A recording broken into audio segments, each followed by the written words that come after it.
of the Supreme Point of Hinduism will be sharing with all of us these Shaktis which we have been initiated into.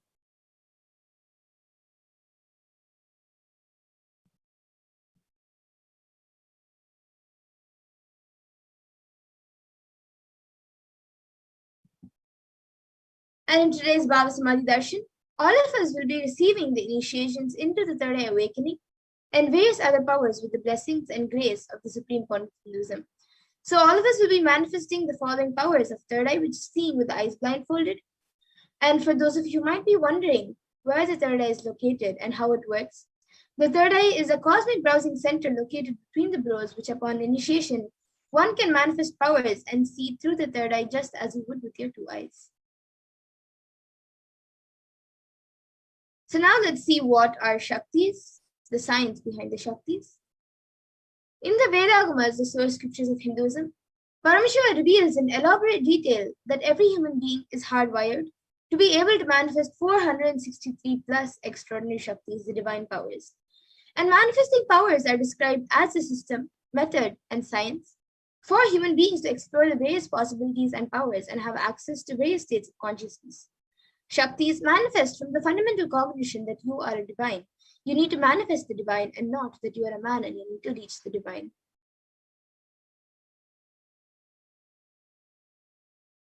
And many of you might have heard the term Siddhis. So let's look at the difference between Shaktis and Siddhis. So Shakti is expressed from the space of enlightenment as a side effect of feeling connection with the Guru and high integrity with the divine and Guru, and are a source of enlightenment, whereas Siddhis are powers that manifest from tapas or penance for enlightenment and are on the path of enlightenment. And a few more differences between Shaktis and Siddhis are that Shaktis of Paramashiva manifest through ordinary human beings in an extraordinary way after the initiation from the avatar and are permanent, whereas Siddhis are not permanent and may divert you from enlightenment. And now, the source of all these Shaktis, Paramashiva, is the primordial divinity in Hinduism, the ultimate reality and cause, which is self-effulgent, Swayam Prakasha, all-pervading, unchanging beyond time, space, form, and causality. And as the fundamental base of Avyakta, the unmanifest, and Vyakta, the manifest existence, he performs the Panchakritya, or the 5 cosmic acts of Shrishti, creation, Sthiti, sovereign rulership and maintenance, Samhara, rejuvenation, Tirubhava, pulling out the delusion, and Anugraha, liberating grace for all living entities. And the avatar of Paramashiva, the supreme point of Hinduism, Jagadguru Mahasannidhanam, His Divine Holiness, Bhagavan Nithyananda Paramashivam, as the 1000th living incarnation and representative of Paramashiva, and the reviver of Kailasa, the ancient enlightened Hindu civilization in the nation, and the great cosmic borders in the nation. Ever since the beginning of the civilization, the Sanatana Hindu Dharma has been a cradle of enlightened beings and highly advanced sciences. It was where the science of enlightenment and powers were lived and taught as a lifestyle. And for the first time in the modern day, the supreme point of Hinduism is reviving these sciences and transmitting it to the world at a record-breaking pace which is never accomplished before.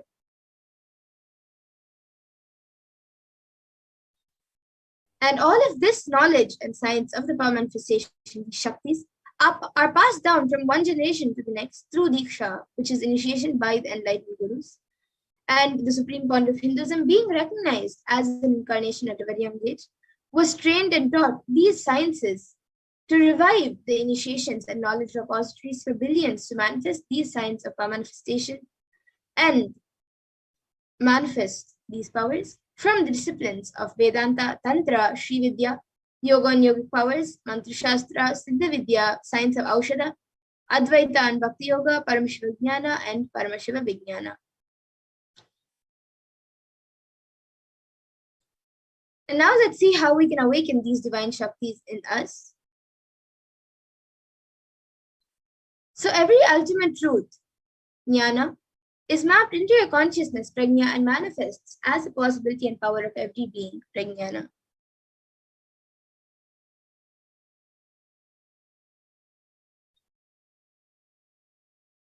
And the science of power manifestation is authenticated through 4 aspects of evidences or pramanas.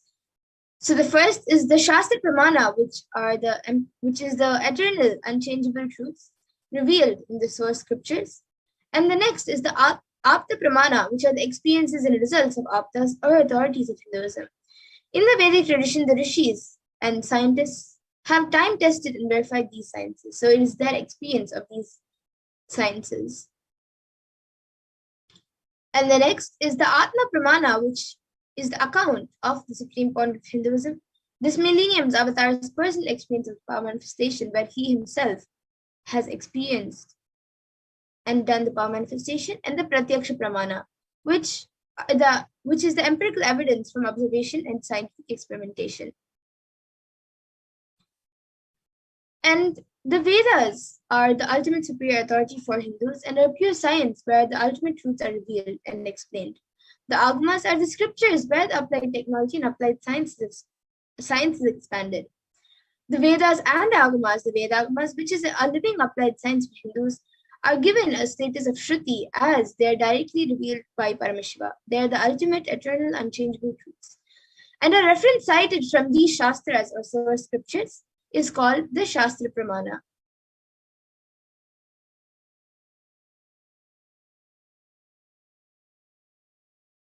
And now, let us get ready to witness a very unique and exciting demonstration of the power of third eye.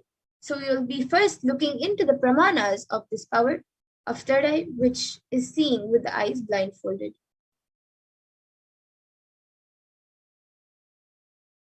So the Shastra Pramana, the scripture reference for this power, comes from the Vijnana Bhairava Tantra.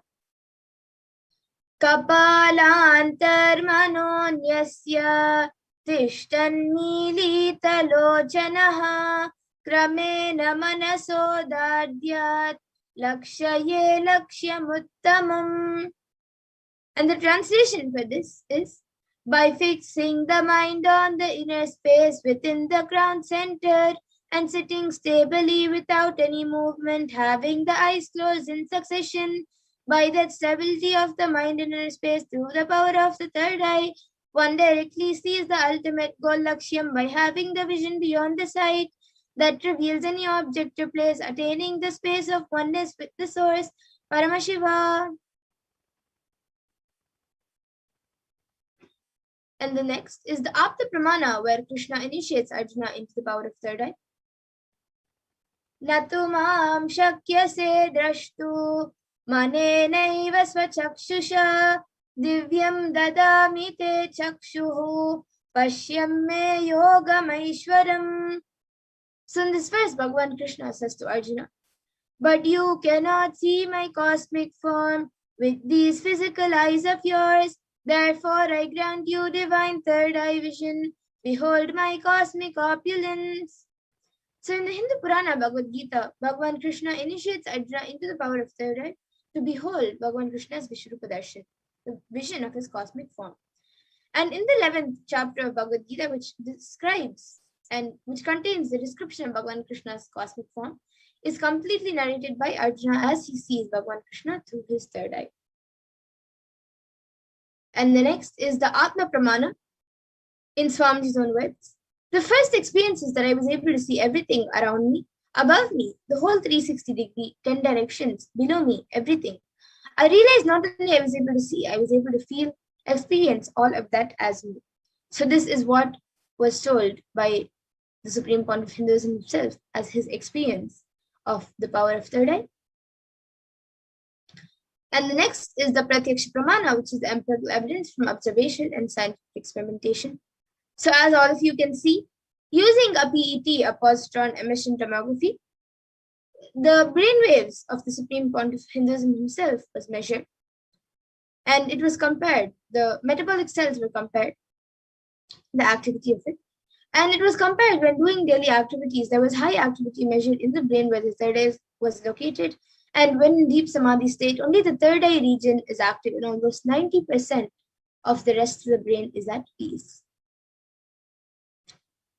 And then the next is the Sakshi Pramana, where Swamiji, the Supreme Point of Hinduism, is giving this rare science of third eye awakening and to humanity, is making this science available to humanity for their ultimate enrichment and conscious evolution.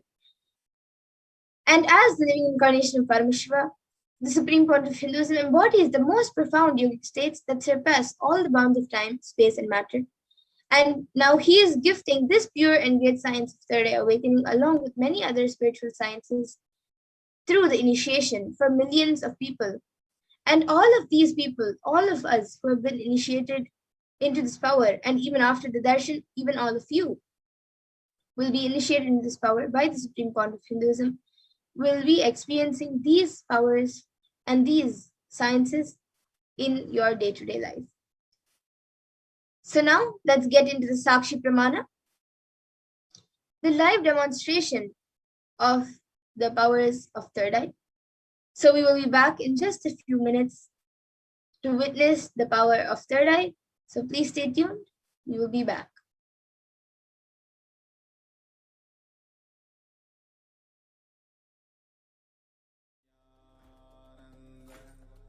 Paramashivoham. Om Nithyananda Paramashivoham. Om Nithyananda Paramashivoham. Om Nithyananda Paramashivoham. Nithyananda Paramashivoham. Om Nithyananda Paramashivoham. Om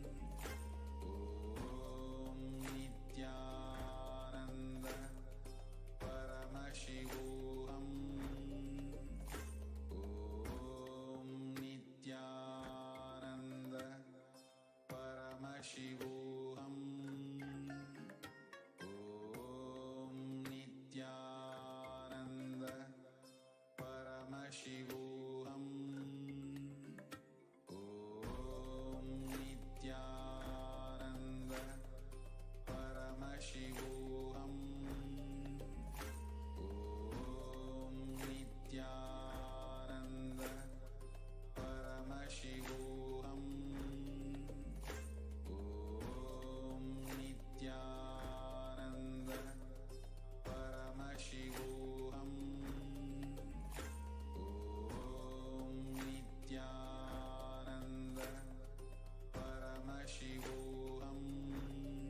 Om Nithyananda Paramashivoham. Om Nithyananda Paramashivoham. Om Nithyananda Paramashivoham. Om Nithyananda Paramashivoham. Om Nithyananda Paramashivoham. Om Nithyananda Paramashivoham. Om Nithyananda Paramashivoham. Om Nithyananda Paramashivoham. Yes, now we will be getting into the live demonstration of the power of third eye. Yes. So now Mamadura is having this eye band.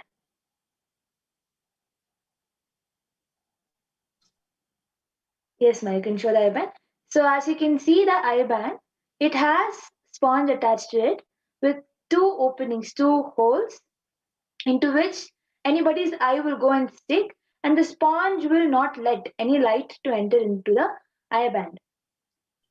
So this eye band will be put on Ma Madhura's face by a volunteer, and she will not be able to see anything because there will be no kind of light that will be able to enter inside. Yes. So now request the volunteer to put it on.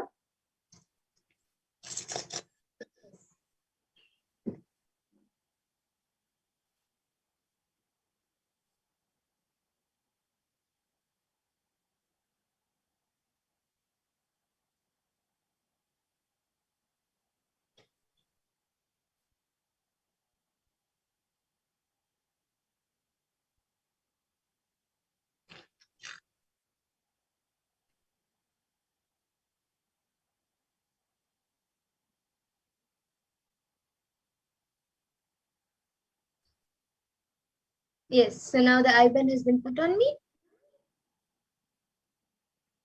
So you can show left, right, up and down, Mamadura. So as you can see, there is no such hole which can let any such light enter inside. So now Ma Madhura will be reading the comment section. So anybody wants to put anything in the comment section which Ma Madhura can read, either numbers Yes, so or words or any mixture of any sorts of words. Yes, Ma Madhura, you can start. Yes, so anyone watching us live on YouTube, you can put it as Ma Pragnana said. You can put anything you would like. The last comment we have is from Yashodharan, who has put Nithyanandam. And anyone else also watching this can put in your comments. You can put in a sequence of emojis, a sequence of words, numbers, anything. And in the meantime, I also have this Bhagavad Gita decoded book with me.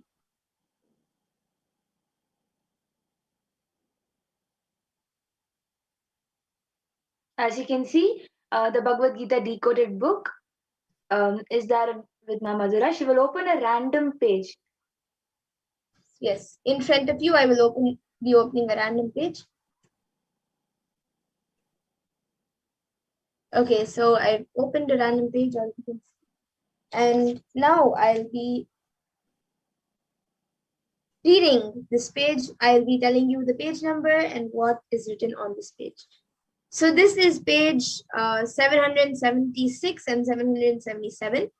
And on page number 776, it says, in the Chandogya Upanishad, Aditya is the name of Sri Vishnu in his Vamana avatar.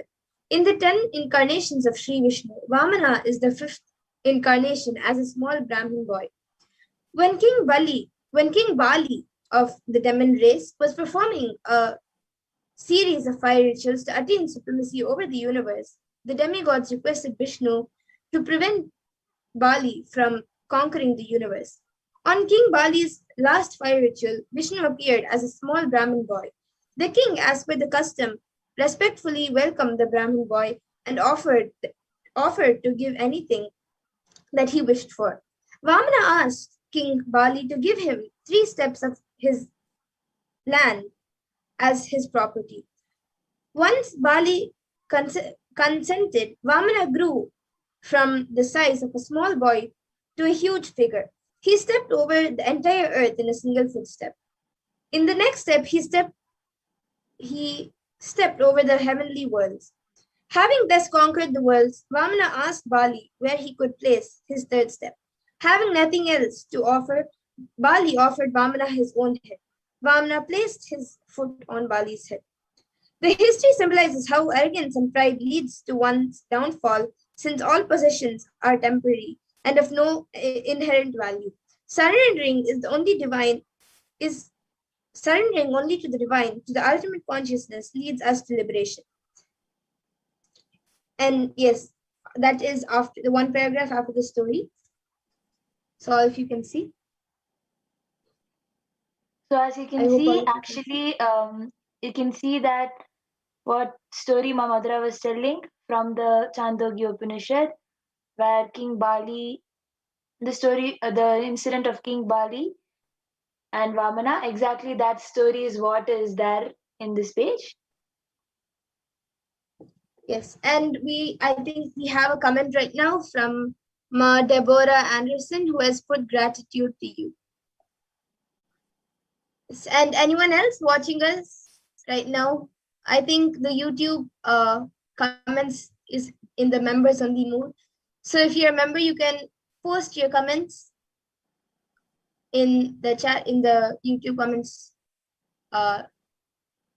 live comments box, and I will be reading it out.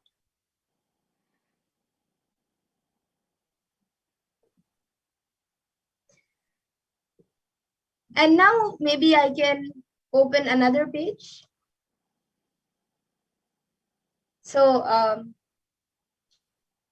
I'll be opening another page in front of all of you.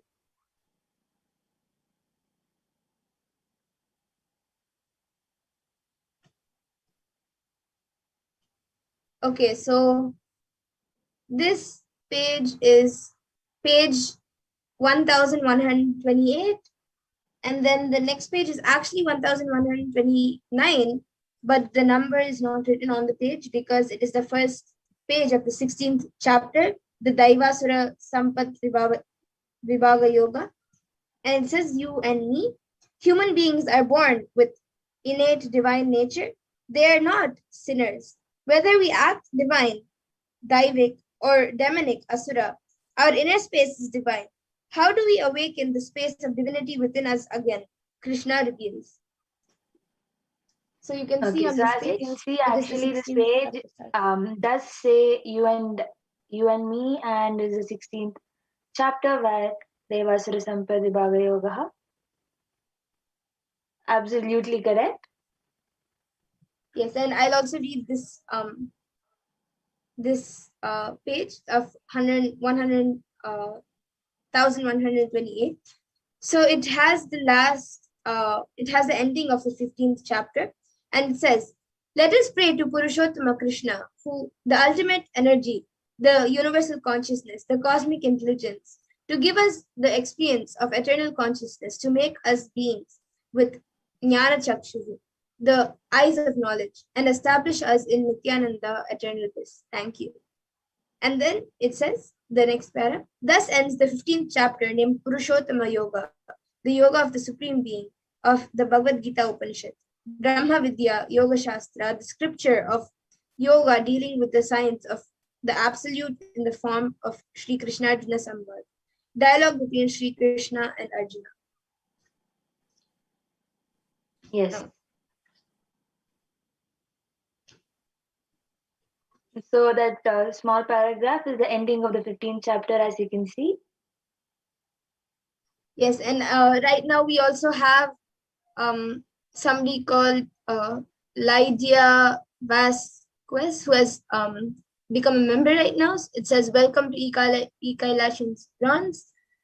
And then we have her putting, hello, thank you for your reading. I am anxious to learn more. Yes, ma. Yes, ma. So you're welcome. You will be learning a lot in this program. And so today we actually have the live Parashakti Akash meetings. So you have come. Yes, and So anyone else today would we like have to the write in live. your comments? Yes, ma, Madhura, your voice is breaking, so you can repeat yourself. Yes, so I think the last comment we have is from Lydia Vasquez, who has put, hello, thank you for your reading. I am anxious to learn more. So this is what she has put, and she has become, just before this, she has become a member. And it says, welcome to Kailashan's bronze. So, and it is actually in the YouTube comments, it is shown as a green highlight. Yes. And in the So profile picture area, it has a L. As you can see, exactly whatever was revealed was actually there in the chat also. So now we will be entering into the next power. So Ma Madhura, request the volunteer to remove Ma Madhura's IBAN.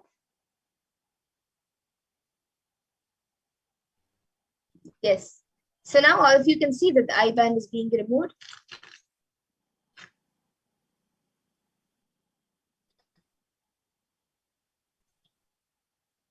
You can see Yes. it's the exact same I-band that was placed. The I-band was not changed after showing it to you previously. It is the exact same I-band that was being put on top of Madhura's eyes. Yes. And now we will be getting into the next power of body scanning. So any of you would like the power of body scanning, where we will be scanning your body, you can put it in the comment section.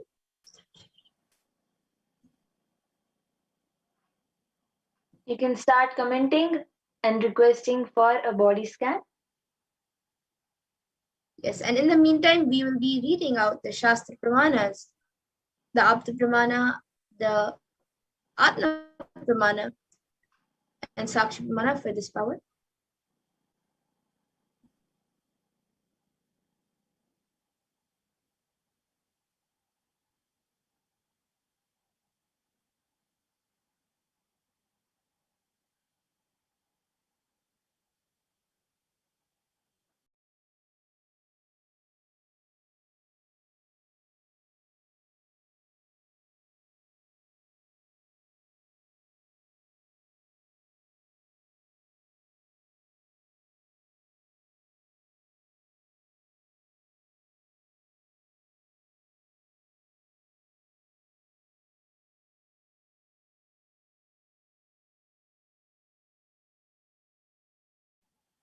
So now we'll be entering into the power of body scanning.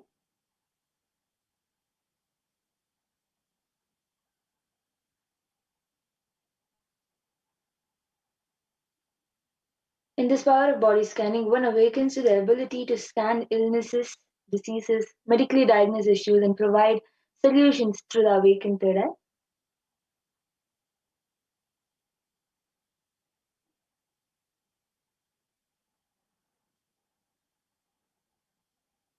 So the Shastra Pramana to manifest the scriptural reference to manifest this power of body scanning is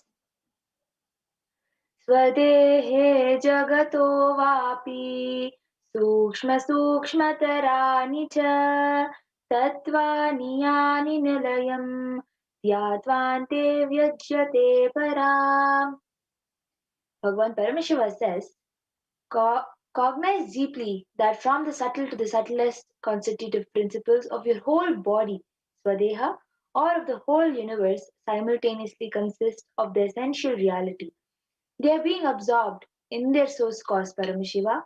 By the experience of such restful awareness, one becomes complete from all thoughts, and the ultimate universal divine power, Paradevi, Parashakti, is revealed, and the supreme power manifestation happens.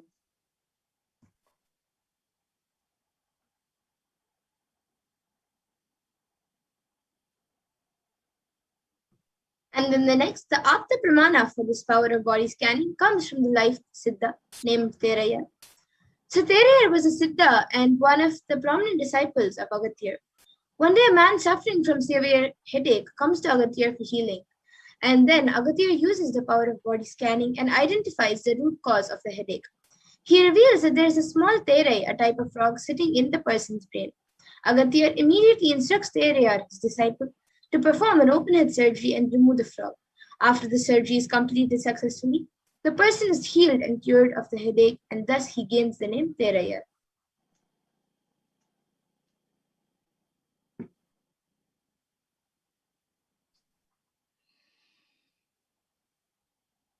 The Atma Pramana being account from Supreme Pontiff of Hinduism, Jagadguru Mahasannidhanam, His Divine Holiness Bhagavan Nithyananda Paramashivam's life that time tested and authenticated the science. On the 22nd December 2019, the Supreme Pontiff of Hinduism, His Divine Holiness Bhagavan Nithyananda Paramashivam, revealed how Swamiji uses the power of body scanning.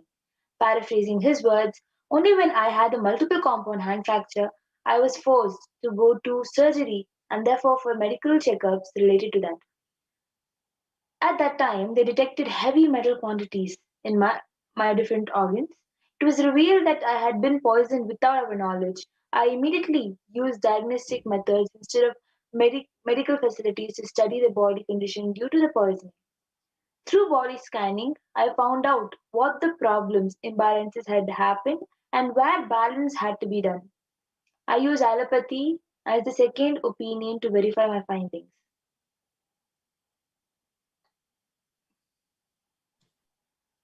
And now the Sakshi Pramana, all of you can see few of the screenshots taken from social media where few of the thousands of the disciples who have been initiated into these powers have shared their experience of how they have manifested the power of body scanning. And now we ourselves will be getting into the Sakshi Pramana, where we will be witnessing the live demonstration of the body scanning.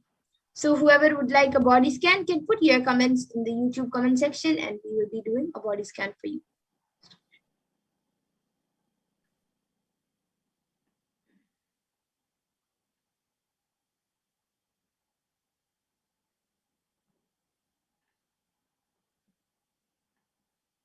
Yes, so we have Ma Lydia Vasquez who has put she would like a body scanning. So Ma Pregnana, you can start doing a body scanning for Ma Lydia Vasquez. And then we also have Ma Deborah Anderson who has put a request for body scanning. So now I will be doing a body scan for you, Ma. So Ma Lydia Vasquez and Ma Deborah Anderson, both of you are getting a body scan.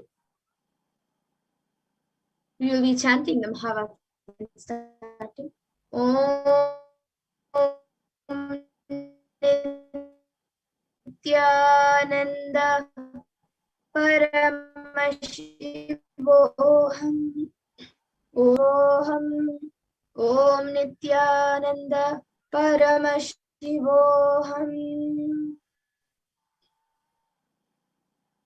So, Ma, I was able to see that there is some sort of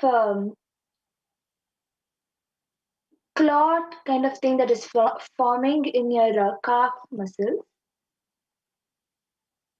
which just needs little bit of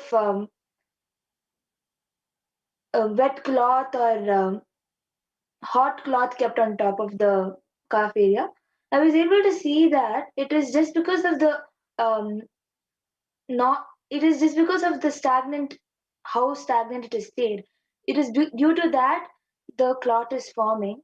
So the solution I was able to see is for you to keep some hot cloth on top of your calf muscles in your leg. It is not physically seen outside, but you face some pain in your leg, and I'm able to see that this is the reason you were feeling the pain, and the solution is to keep hot cloth. And I was also able to see that there is some mist which is forming in your esophagus area. So I was able to see that you need to cleanse it by having castor oil. So this is what I was able to see. Okay, and I also see her asking a body scanning for especially on the female organs. So maybe you can continue the scan, Ma, and give a solution.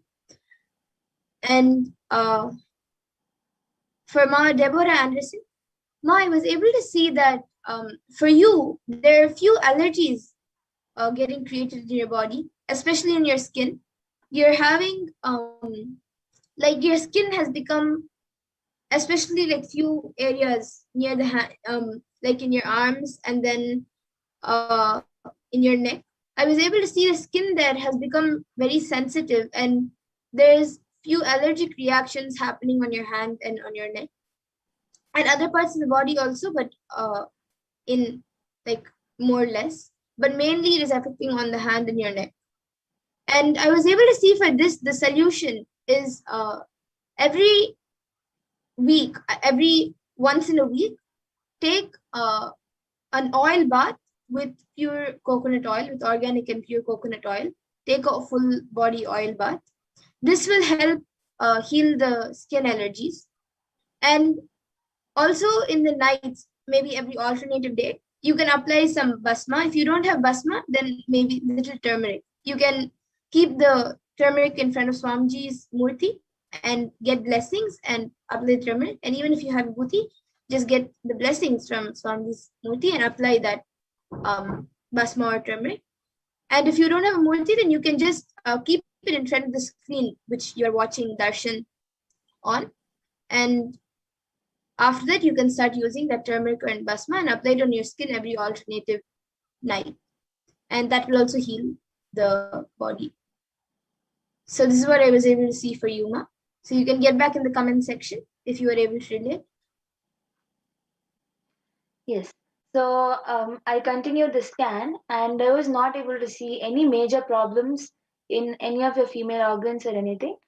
Just I was able to see that there is the cognition that you have, which is stopping you from, you feel that you might not be able to give something because of which you have, you don't have faith in yourself. So this is the only problem I was able to see, but there is no major problem that you're facing in the female organs. I was able to see that you have to, whatever I was able to see about the leg and esophagus is the only problem I was able to see in your body. Okay, so Ma Lydia Vasquez, you can get back in the comment section, Ma. And I also see Ma Anna C has requested for a body scan. So yes, Ma, I will now be doing a body scanning for you. Ma Anna C, we will be doing a body scanning for you now.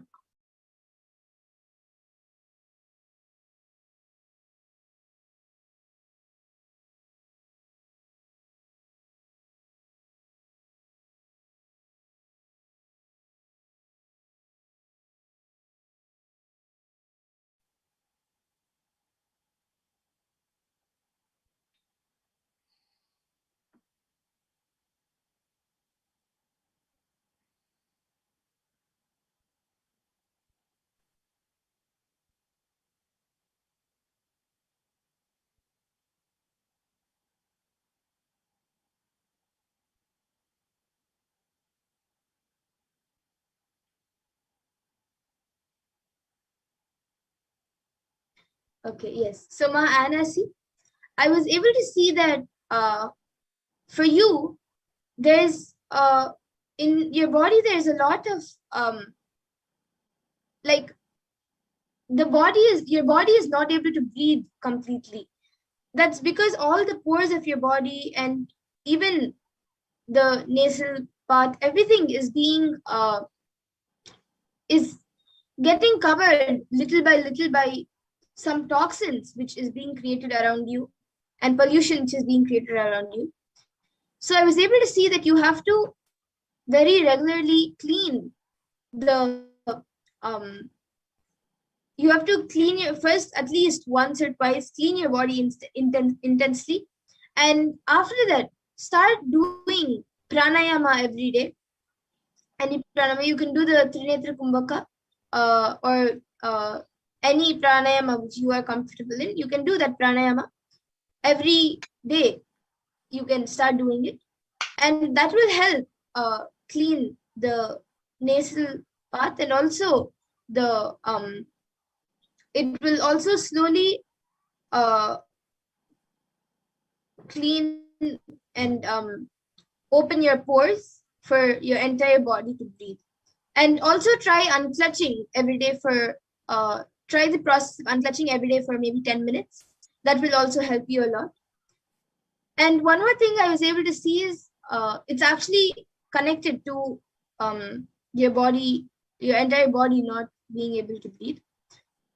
So because of that, even your stomach, I was able to see especially the left side of your stomach, it is getting affected.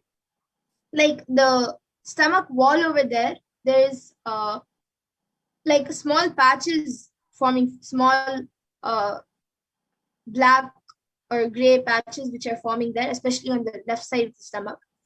So that also you will have to you can do the panchakriya, or you can have neem juice every day in the morning.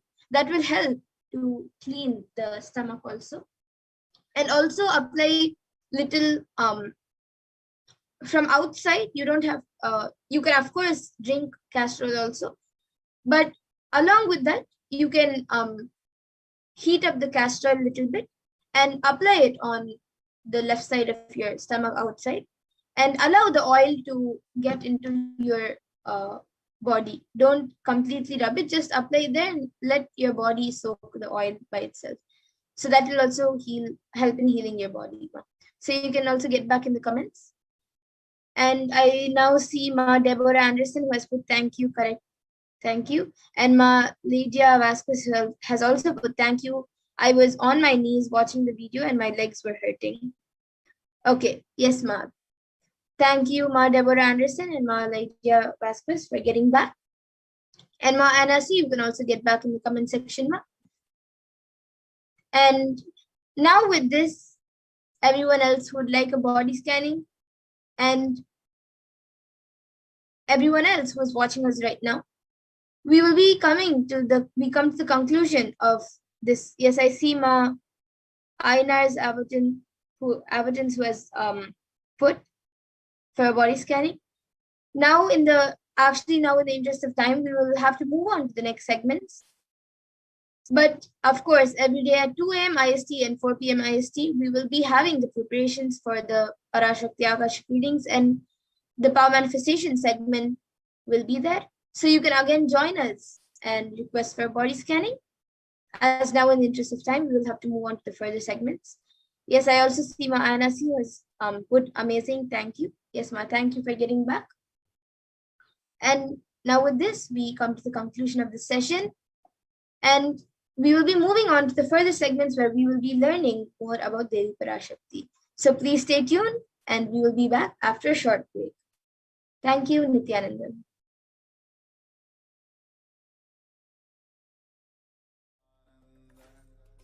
Paramashivoham.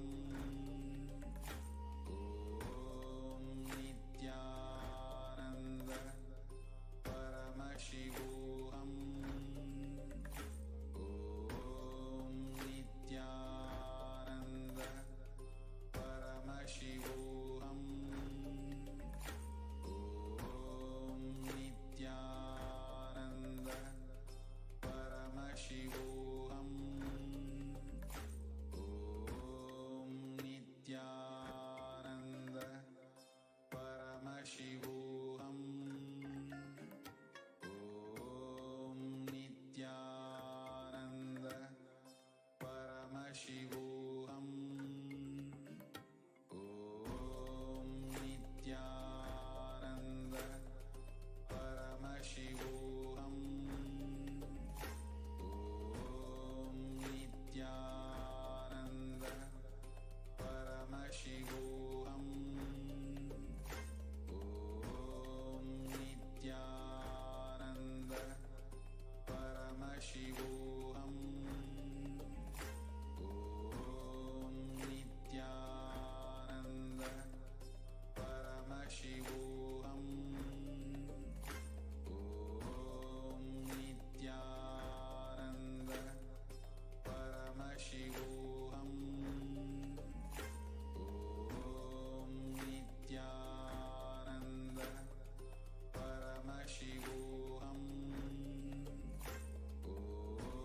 Om Nithyananda Paramashivoham.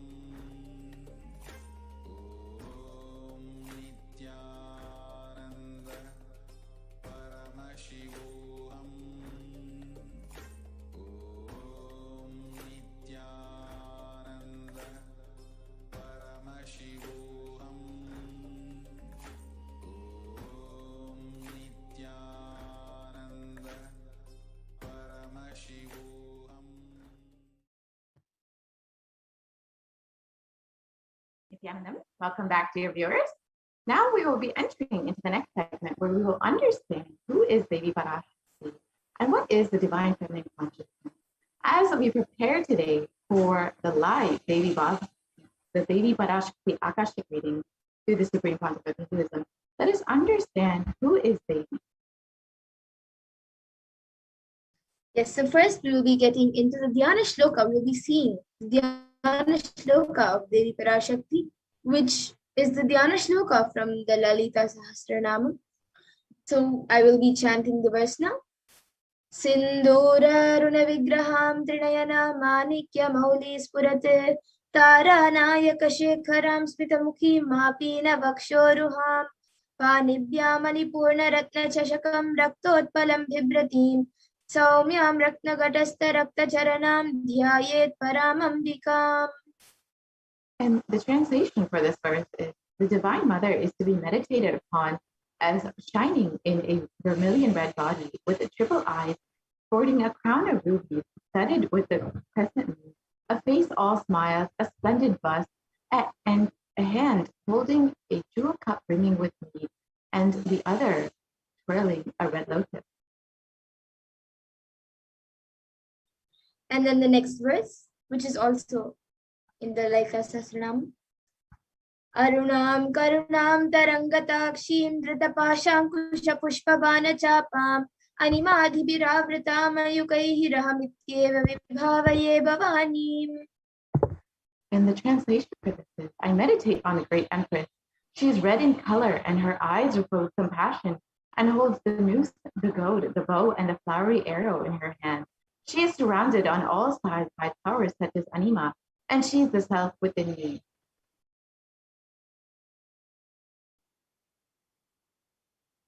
And then Devi is the ultimate pure feminine consciousness. Parashakti is the cosmic mother, and it is in her cosmic womb from which billions and billions of universes come out and go in. It is the source where the Big Bang and black holes go on.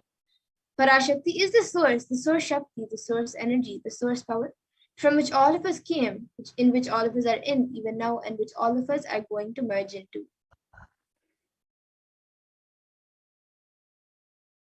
Out of her extreme love and compassion, Parashakti herself is manifesting through the embodied form as the Nijavatara of the Supreme Concept of Hinduism, Jagat Guru Mahasanidanam, His Divine Holiness, Nithyananda Paramashivam, raising us, answering all of our questions, attending to our prayers, giving boons, healing us, revealing our past, present, and future, delivering profound spiritual truths, and ultimately giving us the experience of Paramashivoham itself. And in the words of Devi Parashakti herself, raising as Omkara, expressing as Vedas and Agamas, blossomed as Shrinkara, filled as Parashodasi, living in 40 triangles, the Kailasa Swami, who is in Kailasa, Sri Purachintamani, Parashodasi, sitting as part of Paramashiva, Parameshwari, who rules the world, Paramashakti, Manonmani, Meenakshi. As Nithyananda, I took Nijavatara here to give good boons to everyone, to bestow all goodness, Hiranyagarbha Swarupini, Brahmanda Yoni, Shami, Chandramauli, Rapala, Aparna, Uma, Parvati, Savitri, Navayavana, Samrajya Lakshmi, Parameshwari, Parashodasi. As Nithyananda, Meenakshi, taking the form of Nithyananda, I came here as Nijavatara with great compassion. I am blessing. Listen, people, to do good to all of you, I took the form of Nithyananda and came down as Nijavatara.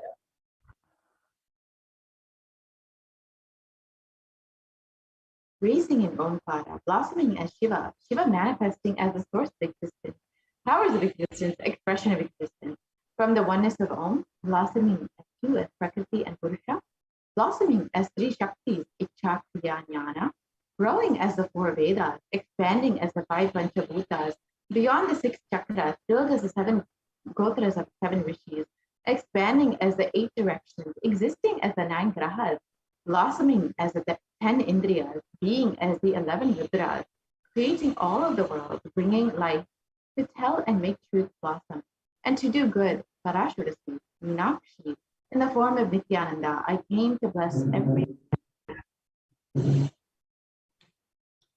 And now let's see how we can receive Devi Parashakti. So literally you are seeing Paramashiva and Parashakti at that moment. She is there on your screen. So always receive her very traditionally. You can keep 2 betel leaves, 1 banana, 1 betel nut, and 1 coin in front of the screen as you watch Devi Parashakti. And for those of you who don't know, a coin is considered the traditional dakshina in the Hindu tradition. It can even be the lowest value. Like in India, it can even be just a paise, and in US, it can be just a cent. Swamiji says, I'm not trying to monetize. Keep even 1 cent, it is okay. So for 100 days, if you have darshan, it will add up to $1. In India, even 1 paise is okay.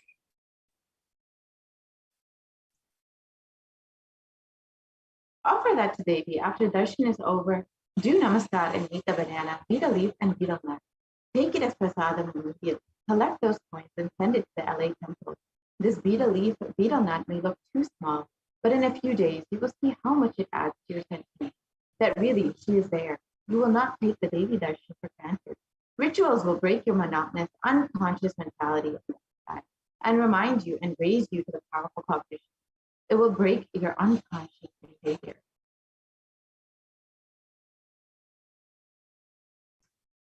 And now all of you can see how you can set up your tambulam. You can set up the 2 betel leaves, 1 banana, 1 betel nut, and the 1 coin. You can set everything up in 1 plate and keep it in front of the screen. And you can also, if you want, you can add a coconut, you can add the red bangles and some flowers. Even these few things are part of a tambulam, but the few simple basic things are the 2 betel leaves, 1 betel nut, the banana, and the coins. So with these few things, you can arrange everything in 1 plate, keep it in front of Devi Parashakti as you watch the darshan.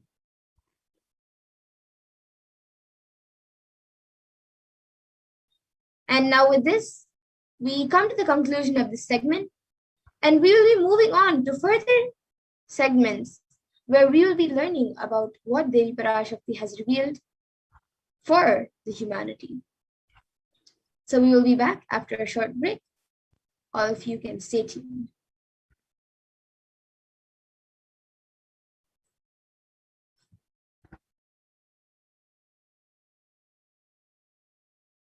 Paramashivoham. Om Nithyananda Paramashivoham. Om Nithyananda Paramashivoham.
Paramashivoham.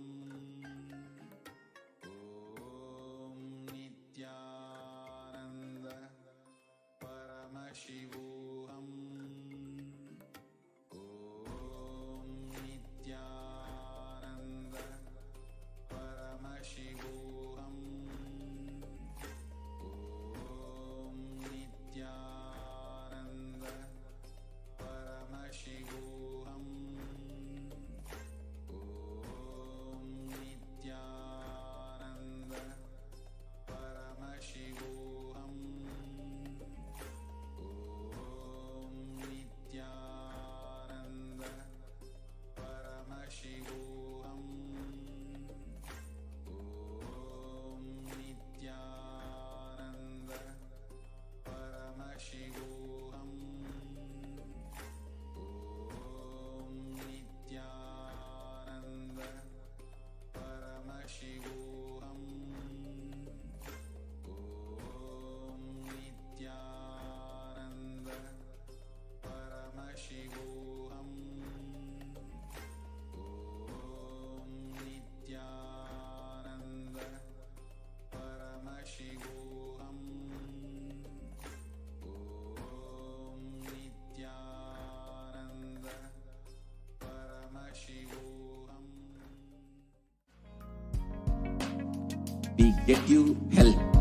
We get you ability to build beautiful relationships in your life. We get you direct spiritual support, and we make sure you become wealthy.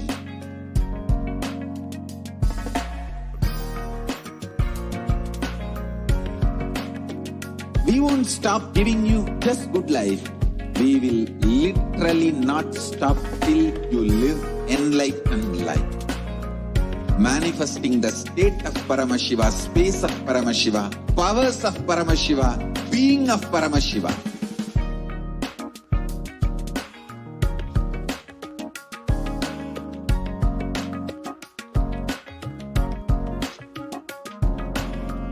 Whole world should become Kailasian.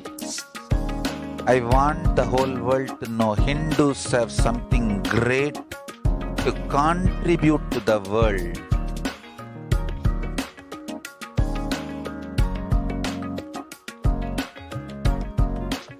We have something great to contribute to the world.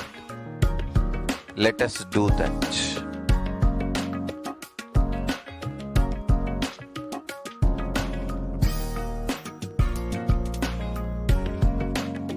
Kailasa is proper customized spiritual service helping you to identify your root patterns of suffering. We have perfected the science of helping every individual from every cultural, religious, nationality background.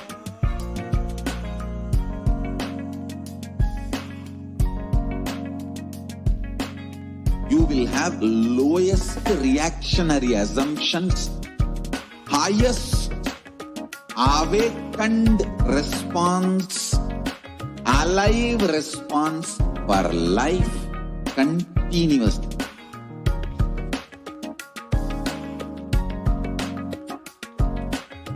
Kailasa is enlightenment ecosystem, literally enlightenment itself in your own home, wherever you are.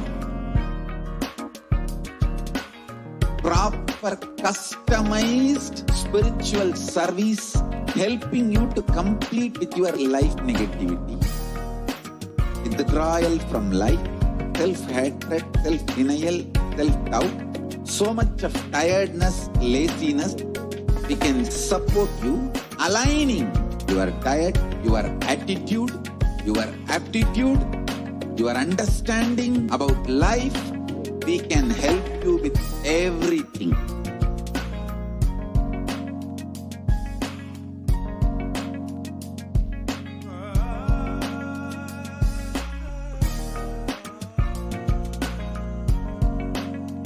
If you are interested in enlightenment, we will immediately bring this to you.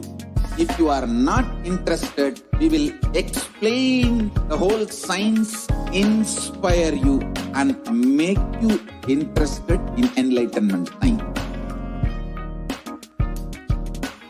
We need to cater this enlightenment science to the whole world wherever they are. Because enlightenment is the birthright of all human beings. Kailasa is responsible to provide that to all human beings.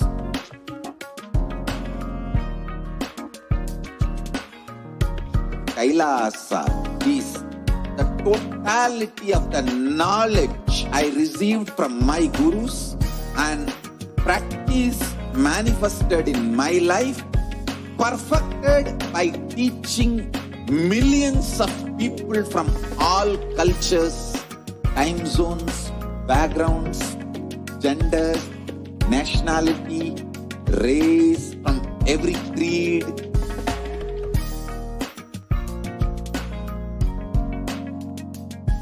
So this absolutely perfected knowledge available to you, served to you in your home without even you moving out of your couch, free of cost.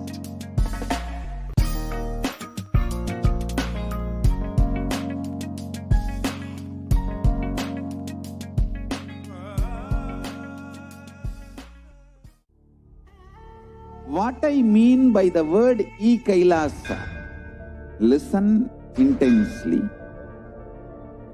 Enlightenment ecosystem, literally enlightenment itself, in your own home, wherever you are. If you cannot come to Kailasa, it's okay. Kailasa can come to you. Kailasa coming to you is Kailasa.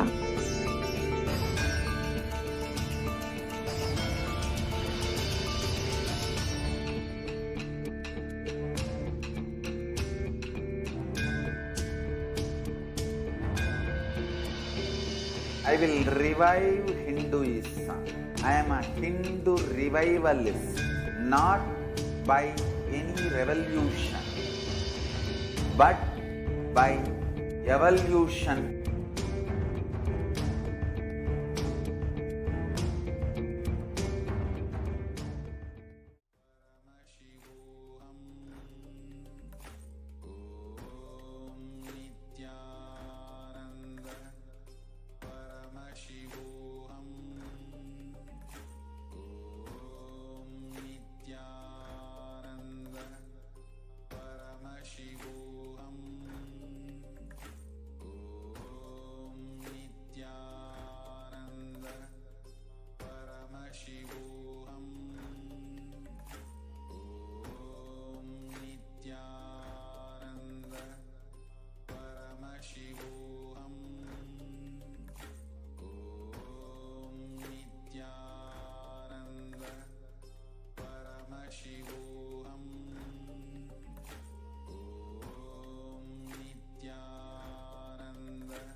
Nithyananda, welcome back, dear viewers.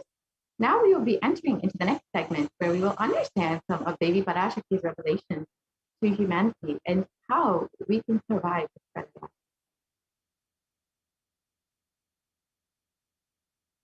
So humanity is still undergoing the after effects of the cosmic deluge, the Pralaya. Thousands of deaths due to the global pandemic and emerging fungal epidemic, along with record numbers of natural disasters, have taken a huge toll on humanity's collective psyche, leading to increase in poverty, malnutrition, depression, and mental health issues.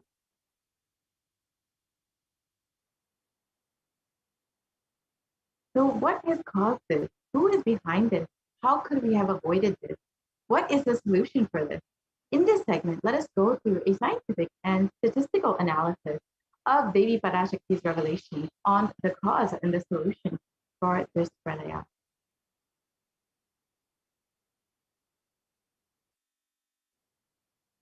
So all of us know what is the current state of the world. Now, the deaths due to COVID-19 are actually past 3.8 million. They're well past 4 million.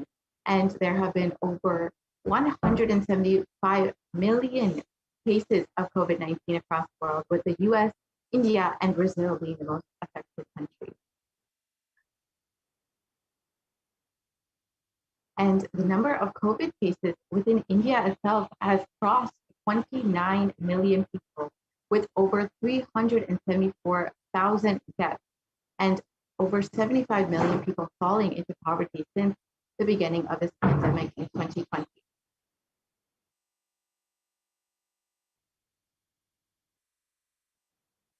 And as the deaths due to COVID-19 and the rate of poverty increased, so have the rates of depression and anxiety and suicide increased within the country.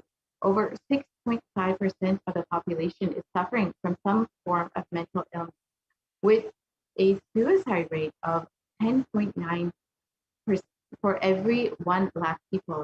The suicide is one of the biggest causes of death in the age group of 15 to 24, and the average suicide rate in India is 10.9 for every 1 lakh people.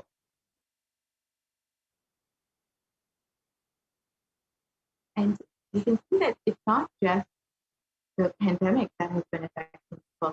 Even many natural disasters have been affecting the country, including cyclones and torrential rainfall. And as the natural disasters increase, so is the concern for a third wave, which could be coming very soon within the next couple weeks.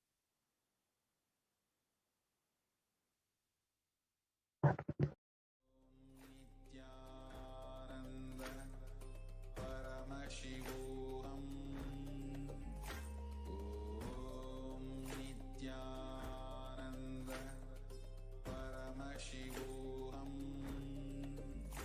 Om Nithyananda Paramashivoham. So how could we have prevented all of this? How could India have been saved from this horrible pralaya? So let us listen to Devi Parashakti's revelation made on the 31st of May, 2021. 2022 வரை India செல்ல வேண்டாமா என்று கேட்கின்றாய். நன்றாய்த் தெரிந்துகொள், சொல்வதைப் புரிந்துகொள். இந்த பெருநரகமான கிருமி போஜனம் இந்தியாவிற்குள் வரக்கூடாது என்பதற்காக 2020 பாரதம் முழுவதும் 12 ஜோதிர்லிங்கமும் பாத யாத்திரை செய்திடவே என் மகன் மூலமாய் திட்டமிட்டிருந்தேன். படுபாவிகள் ஓடத்தின் மாலுமியை ஊர்விட்டுத் துரத்தினார்கள். என்ன நடக்கிறதென்று பார். முறையாக கைலாய நாட்டின் தலைவனாக நிறை மரியாதையொடு நல் மதிப்பொடு என் நிஜாவதாரம் நித்யானந்தன் திருவடி மீண்டும் பாரதத்தில் பட்டு பாத யாத்திரை செய்த பிறகு மட்டுமே நீ அங்கு செல்ல வேண்டும். அதுவரை உன்னை காத்து செல்லாதே. ஓம் ஓம் ஓம்.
2022 வரை இந்தியா செல்ல வேண்டாமா என்று கேட்கின்றாய். நன்றாய்த் தெரிந்து கொள், சொல்வதைப் புரிந்து கொள்.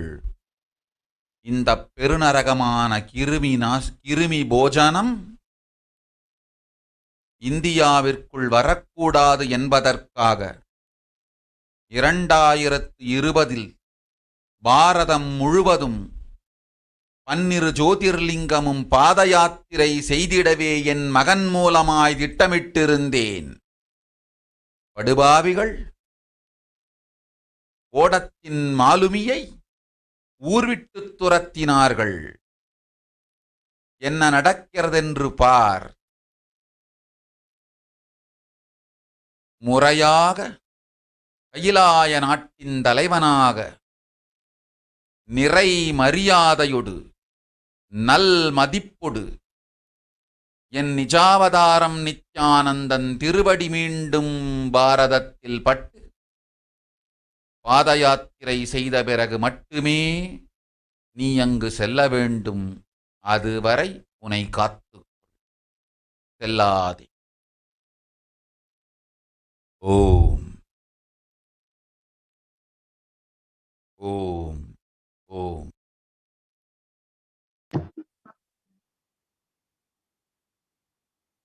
We can go to the next slide, please.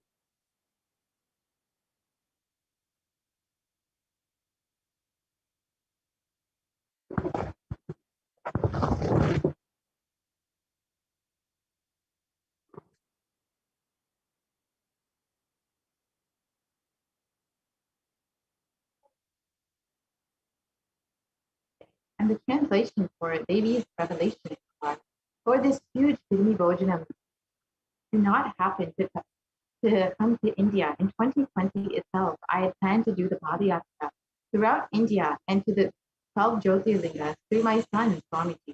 They chased the captain out of the ship, out of the country. See what is going to happen.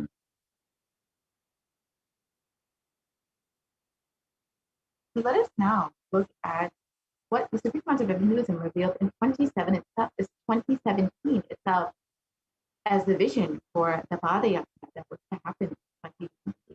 Let us now watch that video. Want to do 1 year Padayatra specially for this purpose in 2020. 2020, planning for a full year. I'm going to walk from Rameshwaram to Amarnath. 1 year with 10,000 people, just walking all over India to spend time with people. 2020, there will not be any program other than Padayatra and just spending time with people. Just walking. Of course, 10,000 people will be walking with me. Maybe 200 vehicles to carry our food and all the other items, transportation. Enjoying the river banks, forests, and time with nature. 10,000 people manifesting powers, walking from village to village. What do you think will happen?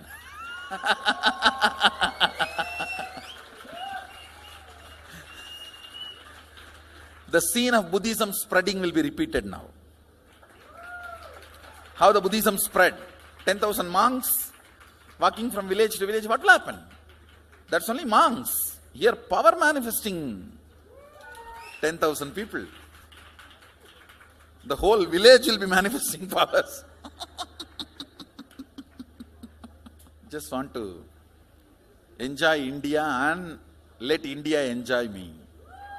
So planning for next year Kumbh Mela. Next year Kumbh Mela 2019. Next year January Kumbh Mela. Before that, all the Balalayam, everything. Balalayam is going to be like the same structure outside with one stone tower, gold coated. It will be something like a 40 to 50 feet tall stone tower and 5 Rajagopurams, which will be something like 120 feet. This will be the Balalayam. And after the Mulalayam is built, this Balalayam will serve as a Utsava Murti Sannidhi, where the Utsava Murtis will be worshipped and where the Archanas, See, in the main temple, there will not be any archana or anything, because just for darshan itself, there will not be time. Like Tirupati, you can only have darshan and arati, the camp for arati. No other worship is allowed in the main temple. Because 12 abhishekam is going to happen, 12 kala abhishekams. So continuously the rituals will be going on. People can have only darshan. They will not be able to involve themselves in any ritual. Other than darshan, nothing else will be allowed. So all the archana, all the other offerings, like people will offer the archanas and other, everything will be done to the Utsava Murti, which will be kept in the Balalayam, the present Balalayam, present structure. So people can spend time here. That will be more like a main darshan. This will be like energy darshan, where you can give letter, get response. So by next year, the Balalayam will be ready. So 2019 full year, I will be conducting the programs and everything. 2020 will be the one full year Padayatra, walking. From next year, Jayanti, means 2019's Jayanti to 2020's Jayanti. Full year, Jayanti to Jayanti will be Padayatra. Before that, we will make 10,000 people power manifestors. It will be sannyasi, brahmachari, grihastha, all put together. 10,000 people will be walking. What a scene it will be. I think that is the only way the revival of Sanatana Hindu Dharma can be done. I need to get into the ground where people can see me, where they are living. I can't be waiting for people to come where I am living. Now I am sitting in one place to prepare these 10,000 people and make the science completely user-friendly. For that only I am sitting and working. So I have given 2 years for me now, 2018 and 2019. So 2020, before that 10,000 people will be ready to walk with me, manifesting powers. We will literally solve every person's problem in every village. The way we are walking, the path, route we are taking, physical healing or mental healing, or it's a too big visualization. How will you visualize? What will happen if 10,000 power manifestors enter into a village and ask people, tell me your problem now, come on, let's sort it out. Understand, 1200 years before in Tiruvannamalai temple carvings, how the baby will be in the womb in 2nd month, 3rd month, all that is detailed way carved, it is there. Which scanning machine was there in those days other than the third eye? Very detailed carvings are there. Even Srirangam temple, the whole carving is there. Srirangam temple gives a week by week the whole picture of male baby and female baby. Any of you have seen that? Srirangam Rangaraja Mandapam, it very clearly portrays. There will be one Rangaranga Gopuram. In that next Rangaranga Gopuram, there is a Rangaraja Mandapam.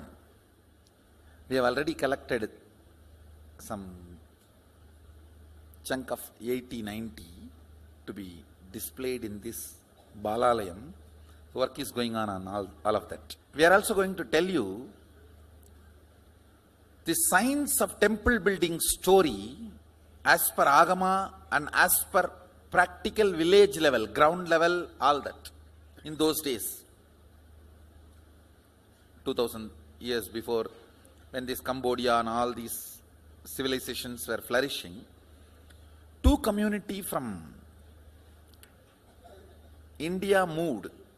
One is agriculture community, another one is business community.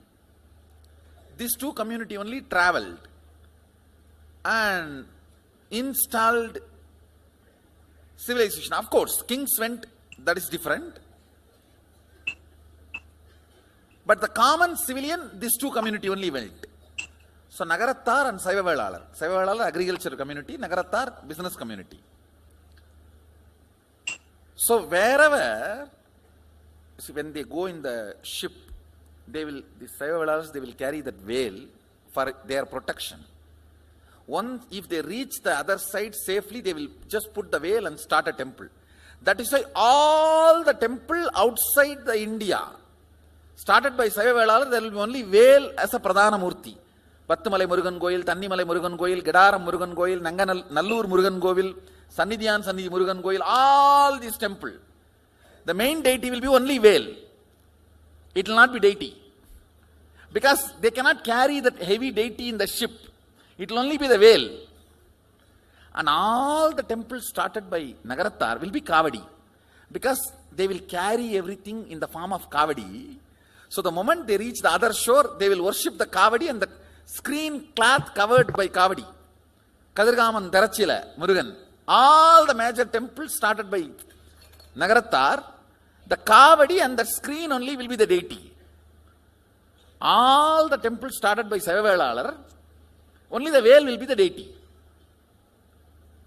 So this is the way the temple started. This temple planting and temple spreading. We are going to tell you all this history also as like a exhibition when you come next time to see our temple. There's a lot of juicy information on history of temple building. That's going to be one of my big contribution also, this temple building science. I'll be known for common mass for my Gurukul and temple. Common mass will never understand all this Vidyapadam and life is continuous rhythm, Sami Onnada, all that. They will remember me only as the Gurukul kids do all magic. That magic Gurukul and big temples. The Swamiji who builds big temples, that's why they will remember. Bhaktan Solanum, Payyan Pandiyanume, Ida Panni Vechirkanana, Nama Enna Vela Panniyavano.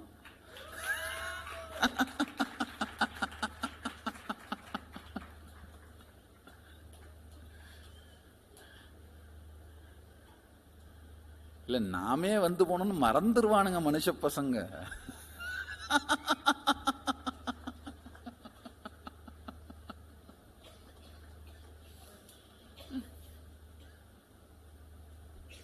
All these are paribhasha.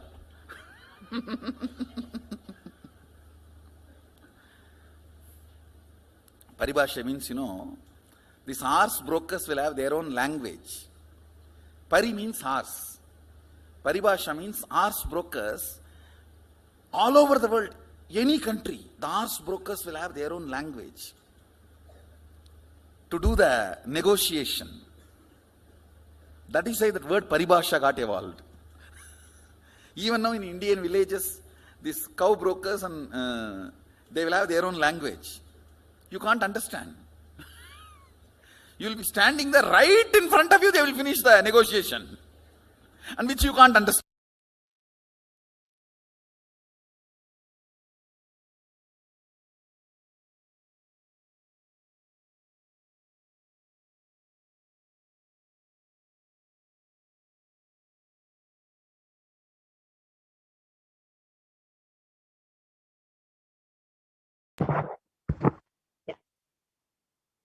So we can actually pause the screen, stop the screen share for a moment and restart.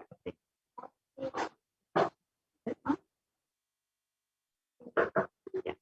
So as the Supreme Council of Hinduism revealed 2017 the vision for the Padayatra in 2020, where the Supreme Council of Hinduism himself will be going and attending to people, solving all their problems, meeting people where they are, and attending to every single problem, giving them solutions for every single problem, whether it was mental problems, physical problems, emotional problems, spiritual problems, whatever it may be.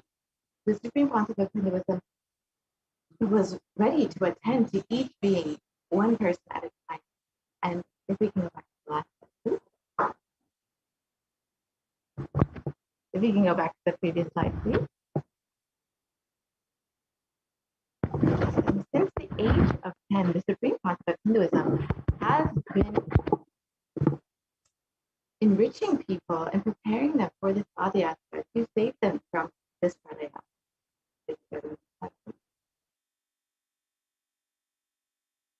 And from that age, the supreme concept of Hinduism has been enriching and initiating masses into the science of enlightenment through powerful discourses, initiations, and darshans.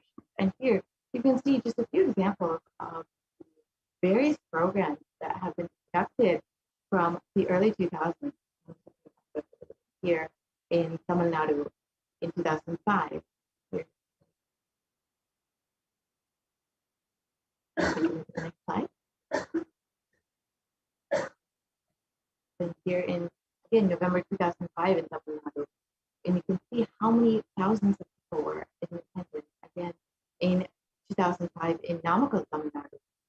You can see how many people were there getting initiated, blessed, and having darshan of this. You can see more photos in Salem, Tamil Nadu. 2005. And here's the Nithyananda program conducted in Italy again. So many people, and Adi Kailasa had been in 2006, and in 2006 Jayanti celebration in Tirunelveli.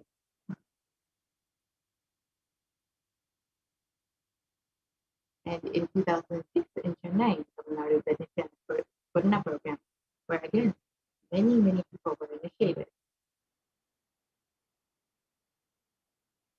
And Adi Kailasa had been for Guru Purnima celebration. How many people were there to receive the blessing of the Supreme Concept? And here are more photos of the Bhakti Spurna program and the Supreme Concept again initiating, blessing, giving boon to thousands of people. And the Dhyan Spurna program.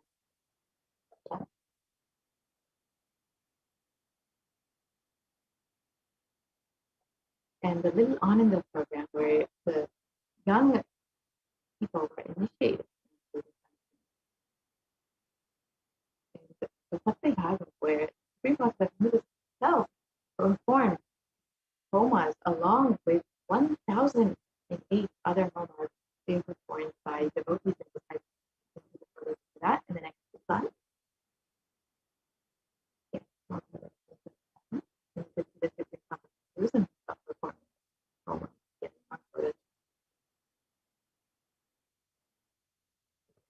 And now it's other programs.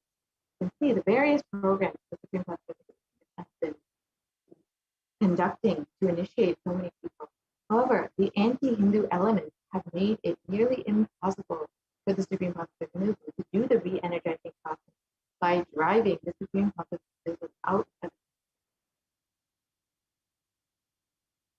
And let us listen to Lady Parashakti's revelation on the solution for this, given on the 31st of June. Let us now watch this. 2022 வரை India செல்ல வேண்டாமா என்று கேட்கின்றாய். நன்றாய் தெரிந்துகொள், சொல்வதைப் புரிந்துகொள். இந்த பெருநரகமான கிருமி போஜனம் இந்தியாவிற்குள் வரக்கூடாது என்பதற்காக 2020 பாரதம் முழுவதும் 12 ஜோதிர்லிங்கமும் பாத யாத்திரை செய்திடவே என் மகன் மூலமாய் திட்டமிட்டிருந்தேன். படுபாவிகள் ஓடத்தின் மாலுமியை ஊர்விட்டு துரத்தினார்கள். என்ன நடக்கிறதென்று பார். முறையாக கைலாய நாட்டின் தலைவனாக நிறை மரியாதையொடு நல் மதிப்பொடு என் நிஜாவதாரம் நித்யானந்தன் திருவடி மீண்டும் பாரதத்தில் பட்டு பாத யாத்திரை செய்த பிறகு மட்டுமே நீ அங்கு செல்ல வேண்டும். அதுவரை உனை காத்து செல்லாதே. ஓம் ஓம் ஓம்.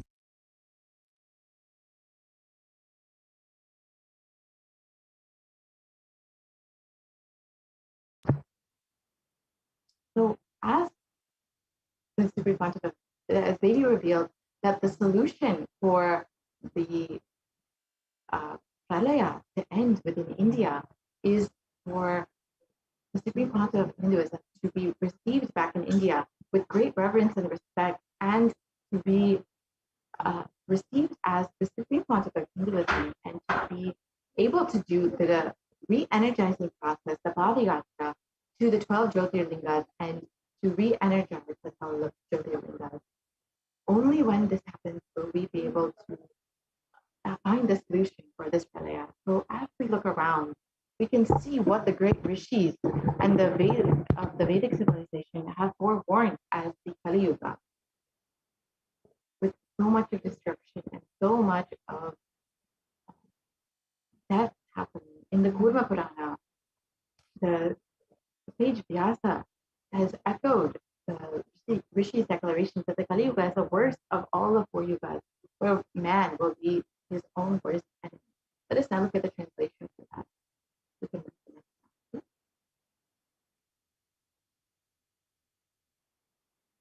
And the translation for this Kali Yuga is the worst of the 4 yugas, the ages in all of the world. People are sinful and forget the dharma of the 4 varnas and the 4 ashramas. In fact, men are so sinful that no prescribed penance atones for their great sins. The only place which is free from such sins is the great sacred city of Varanasi, the Mahapuri. And again, another reference for in the Kurma Purana that states that Lord Rudra, Paramashivoham himself, is the avatar for Kali Yuga. The translation for this verse is that Brahma is the presiding divinity or Devata, the Lord of the Krita Yuga, the first cycle of time. In the Treta Yuga, the second cycle of time, it is Bhagavan Ravi, Surya, in which appeared Sri Rama. In the Dwapara Yuga, the third cycle of time, the presiding deity is Vishnu. And in the Kali Yuga, the fourth cycle of time, the current age, the presiding divinity, the avatar is Rudra, Lord Paramashiva himself. And on the 2nd of January 1978, out of his deepest compassion for humanity, Paramashiva himself descended into the human form in the Nijavatara of the Supreme Pontiff of Hinduism, Jagadguru Mahasannidhanam, His Divine Holiness Bhagavan Nithyananda Paramashivam. And as the Supreme Pontiff of Hinduism revealed, if he had waited even one more year until 1979, it would have been too late. 1979 would have been too late. Let us now listen to the Supreme Pontiff of Hinduism himself speaking of it.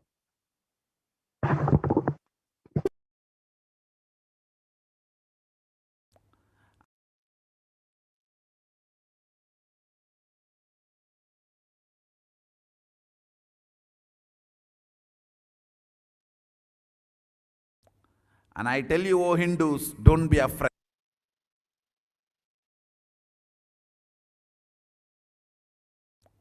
And I tell you, O Hindus, don't be afraid. I am back with the same signs.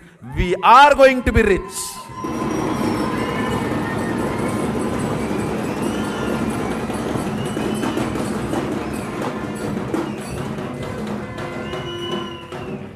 It is not lost. Just the last minute climax before it was going to be put off, have happened.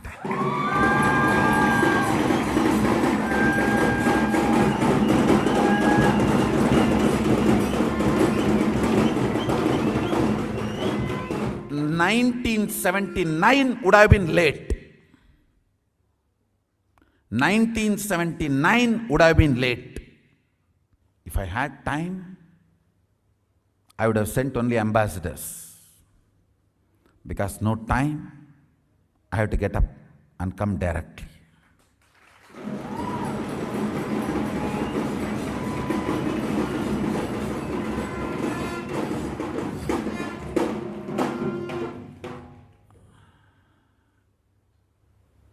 O Hindus, feel blessed. Science is not dead. It is available.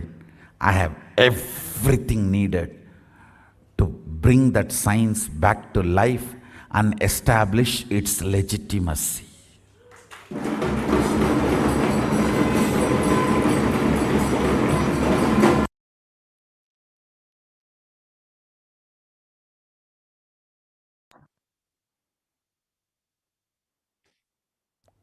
And I tell you, O Hindus, don't be afraid. I am back with the same science. We are going to be rich.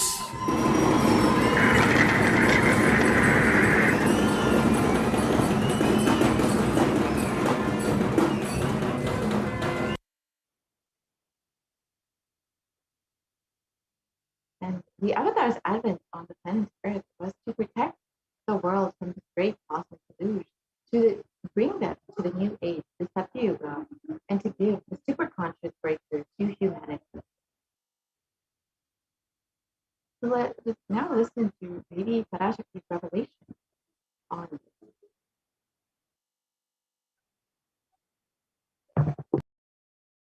ஓம் ஓம் ஓம் உலக மக்களே கேளுங்கள்.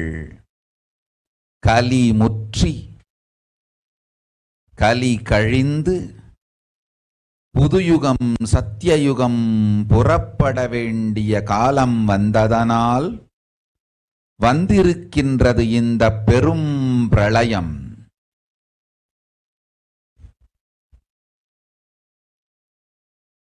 கவலை வேண்டாம் மக்களே.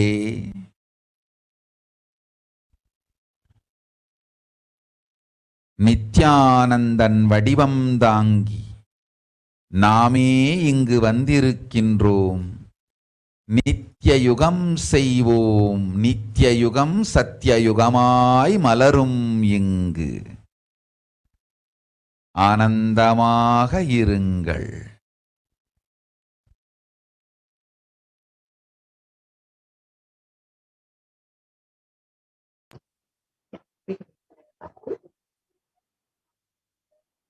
People of the world, listen. Kali Yuga has matured, and over time, the time has come for Satya Yuga to happen. So this great pralaya has come. Don't worry, people. In the form of Nithyananda, I myself have come. I will make Nitya Yuga. Nitya Yuga will blossom as Satya Yuga. Be blissful.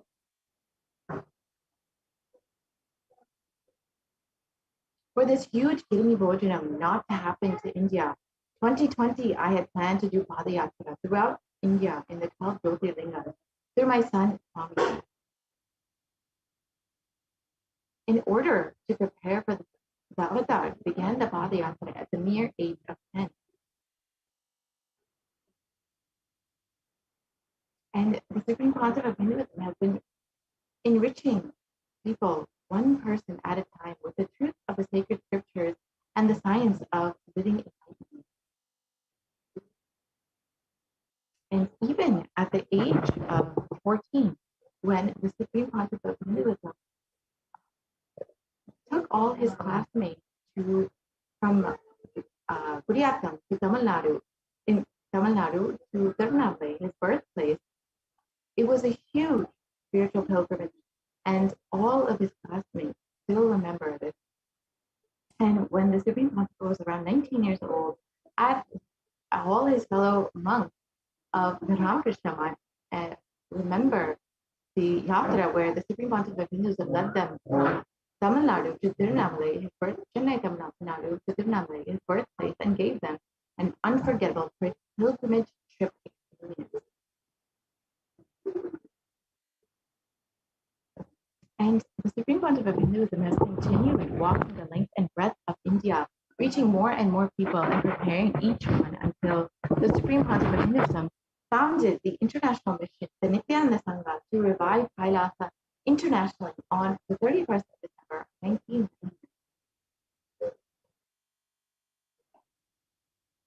And the Supreme Concept of Hinduism has established the Kailasa enlightenment ecosystem in Tiruchendur, Tamil Nadu, South India, on the 14th of April 2001, which was the first Kailasa enlightenment ecosystem where the Supreme Concept of Hinduism himself was sharing this science of enlightenment with the world. And in 2001, the avatar continued his Vijayapara all over the world to enrich people from all backgrounds. And the Supreme Concept of Hinduism intensity and dedication for the people, even among crowds of thousands who don't know English, the Supreme Concept of Hinduism voice resonated deeply and his presence moved each one to tears. And in 2004, the Avatar led his disciples on the first Himalayan yatra, visiting temples, delivering satsangs, and initiating them into the superconscious breakthrough. And subsequently, the Avatar personally organized and led yatras yearly on guided individual souls, not to just physical spiritual sites, but to supernal spiritual realms.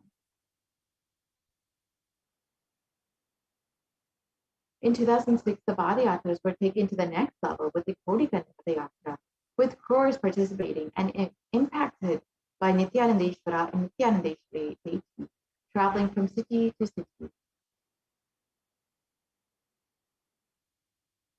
And we can move to the next slide, please. Yes, we can move to the next slide, please.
And the Kodikan Radhayatra culminated with the consecration and inauguration of the Garbha Mandir, the sanctum sanctorum of the Nithyanandeshwara Paramashiva and Nithyanandeshwari Parashakti, and the Swayambhulinga at Adi Kailasa, Sarvijnapita in Bengaluru.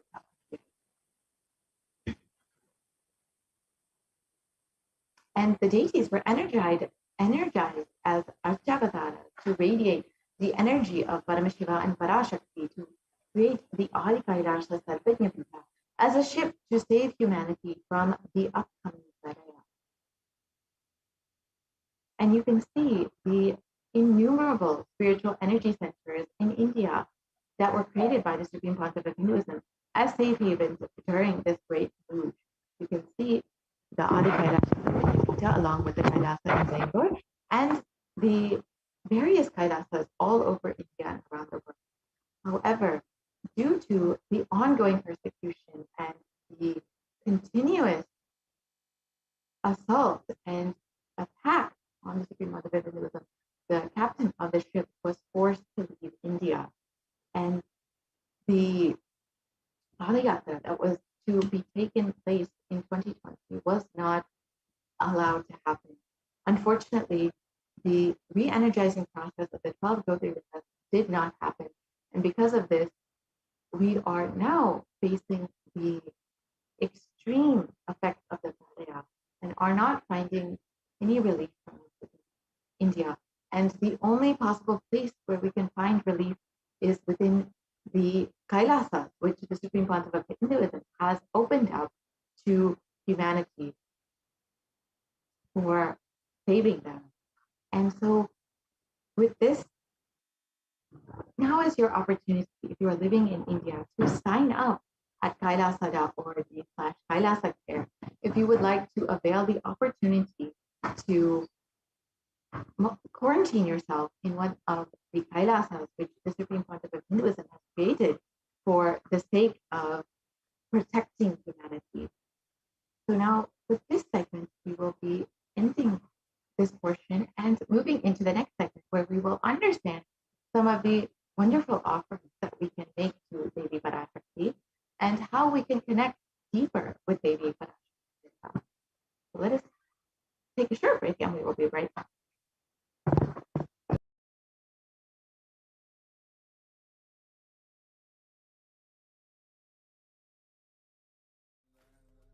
Paramashivoham. Om Nithyananda Paramashivoham. Om Nithyananda Paramashivoham. Om Nithyananda Paramashivoham. Om Nithyananda Paramashivoham. Om Nithyananda Paramashivoham. Om Nithyananda Paramashivoham. Om Nithyananda Paramashivoham. Om Nithyananda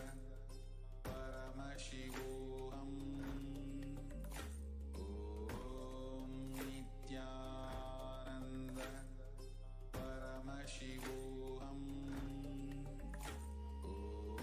Om Nithyananda Paramashivoham. Om Nithyananda Paramashivoham. Om Nithyananda Paramashivoham. Om Nithyananda Paramashivoham. Om Nithyananda Paramashivoham.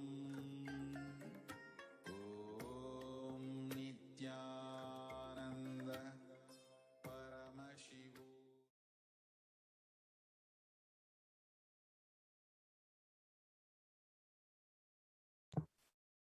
Nithyanandam, and welcome back to all of the viewers who are joining us across the world for this Devi Parashakti Akashik reading program, and for all of you, all the Kailashans across the world, and the global Hindu diaspora who's tuning in right now. I'm sure that you're eager, absolutely eager, to have the live darshan of Devi Parashakti at 6 a.m. IST. At 6 a.m. Indian Standard Time, we will be able to have the live darshan, be in the live audience of Devi Parashakti herself. And so please make sure that you take a few minutes now, share with all your family and friends, and ensure that we are tuning in for the live darshan of Devi Parashakti happening at 6 o'clock, 6 a.m. Indian Standard Time. So make sure to note the timing and tune back for further updates on the timing, and as well as we get ready for the darshan of Devi Parashakti. Now, we'll be starting the next segment in today's program on the different sevas. I request if we can begin the projecting the slide for the different beautiful offerings that we have today.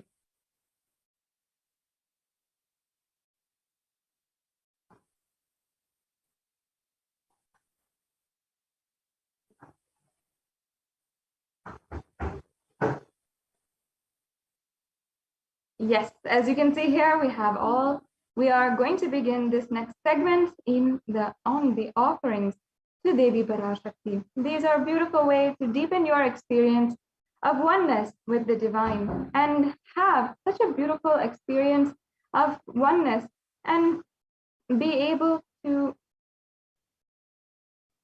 and be able to ultimately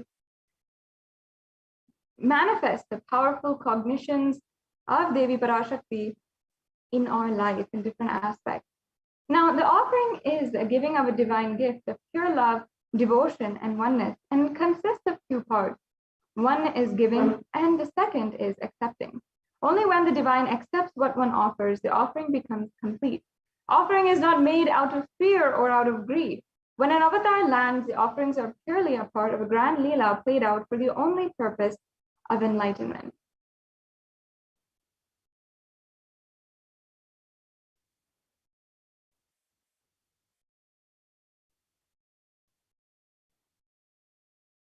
And let me now chant the Shastra Pramanas, the invocations or the Dhyana Shlokas of Devi Parashakti.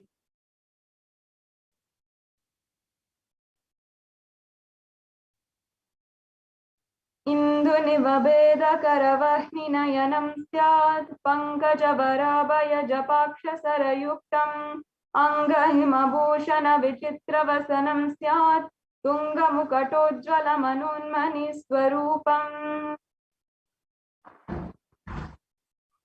And the English translation of this is: moonlight face, holding the Vedas on hand, fire in eyes, with lotus flower gracing and blessing hands. One hand with the japamala, beautifully decorated with jeweled ornaments and wonderful clothes, a shining bright crown. Her name is Manunmani. Yes. And the next slide. Here we have the next Dhyana Shloka for Devi Parashakti, which I'll be chanting.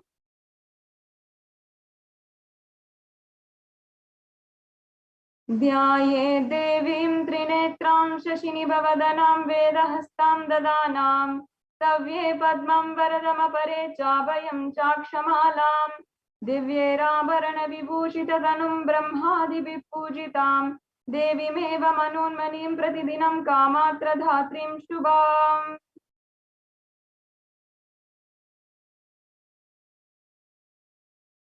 Yes. And the next slide is the English translation. I meditate on Devi with three eyes glowing like a moon and holding the Vedas, lotus and gracing with blessing and gracing hands. She is wearing beautiful ornaments and she is worshipped by Brahma and other many gods and showers auspicious boons for all actions every day. Once again, this is the Moolagama, the Manonmani Dhyanam. And now that we have invited and invoked the presence of Devi Parashakti, we'll now be entering into and understanding the significance of the divine element gold. In the Atharva Veda, there is a reference for the divine element gold, which literally gives us reference of the virtuous and powerful properties and qualities of gold, which give us a lasting long life. Here you can see, and so here we can also understand the English translation. It says here, triply born by birth is this gold. From the atoms of Agni is one.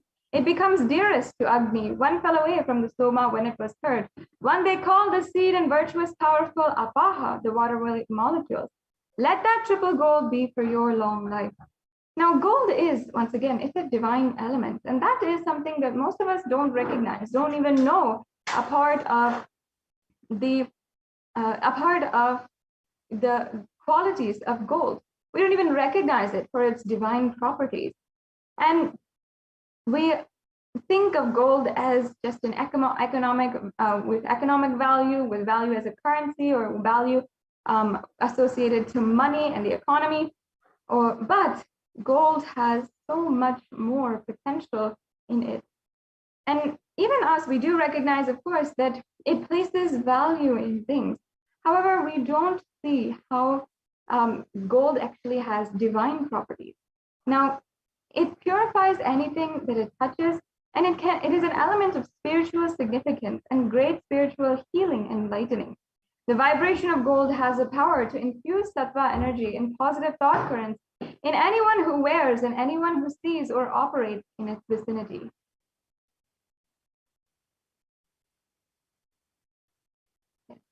And gold is present in all the scriptures, in the Agamas, Vedas, Shrutis, the Itihasas, and Puranas. In all the Hindu scriptures, it is abundant that gold is most auspicious and purest metal,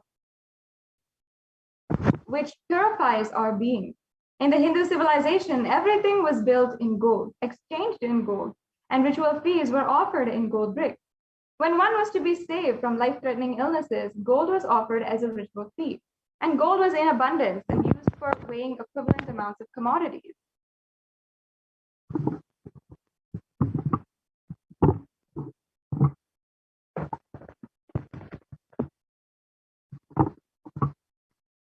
And also in the Hindu civilization, it thrived on the banks of rivers of gold.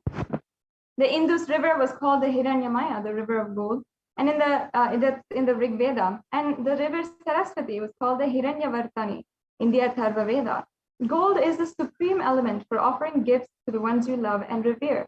And temples are constructed and paved in gold, deities are made in gold and decked and adorned in gold, because it preserves the enlightenment energy for thousands of years. It lasts forever.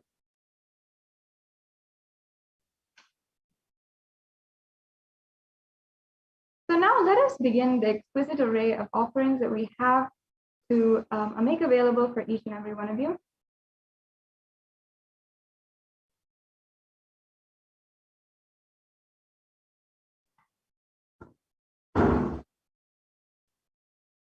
Yes, so Devi Parashakti has literally made available so much to each and every one of us. And in the Lalita Sahasranama, Devi Parashakti has literally been described in such a beautiful way that she accepts all the devotion of anyone who offers it at her feet. And just for that devotion, as she simply removes all fear. I'll just be chanting that verse. Bhakti Priya, Bhakti Ghamya, Bhakti Vashya Bhayapaha, Shambhavi Sharadaradhya Sharvani Sharmadayini. Devi is fond of true devotion and is realized through true devotion. She can be won over through true devotion and she removes all fears. We can go on to the next slide. So if there is any fear in the minds of a devotee, Devi is sure to remove that fear. It is stated that Devi likes to be worshipped in autumn.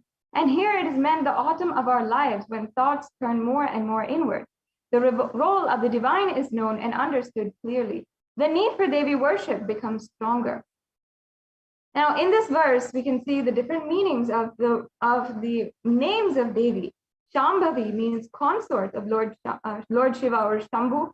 Sharadharadhya means the worshipped by Sharadha or Saraswati. Sarvani means the wife of Lord Shiva, who in the Linga Purana is described as Sharva. And Sharmadhayini means Devi who bestows happiness on devotees. And you can offer your gratitude and devotion to Devi Parashakti by offering your anything that you would like, any amount in any form that you would like today with this e-hundi offering. And it can either be through the YouTube Super Chat, which is a feature available on YouTube for YouTube members to make a donation if they'd like. And also, if you want, you can go to the registration links and make a payment through the payment link as well. The next slide, please. Yes.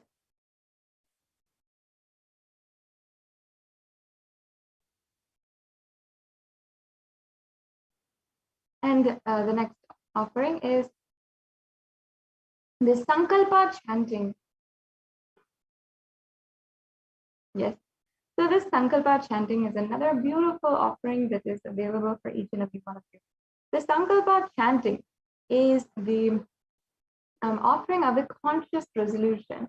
And the Shivacharyas of the Nithyananda Paramashivam Devalaya will chant this Sankalpa, the conscious resolution, and they will literally ensure all the blessings of, going beyond fear, greed, or even lust, and manifesting the higher powers, and living a life of enlightenment, living a life which is eternally celebrating and eternally auspicious. All of that are the different intentions and prayers that we make during the program. And so now I'll just be chanting. Oops, sorry, can we go back to the left side?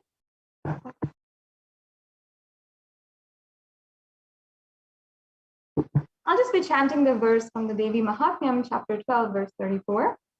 Here it says, the goddess enchants this universe, and she herself gives birth to this universe. The goddess, being prayed without interest in anything, gives the knowledge that leads to salvation and gives wealth in the materialistic sense.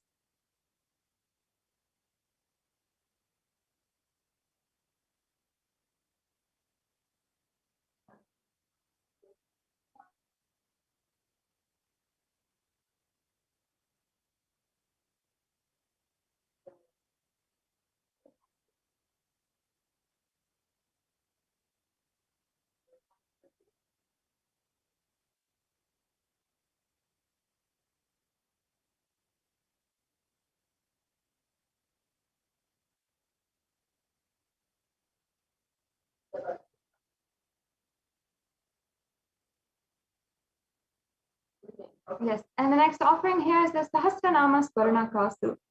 In this offering, in the Lalita Sahasranama, it says that Devi Parashakti is Nama Parayana Prita. She's described as Nama Parayana Prita, which means that she who likes the repetition of her own various names. So this is the offering of the 1008 names of Devi Parashakti. And it's a very special and unique archana to the Mahameru of Devi Parashakti. And not only that, you can offer a gold coin inscribed with each and every one of the 1008 names to receive the blessings, to have the Ananta Kalyana Gunas, all the divine qualities of Devi Parashakti.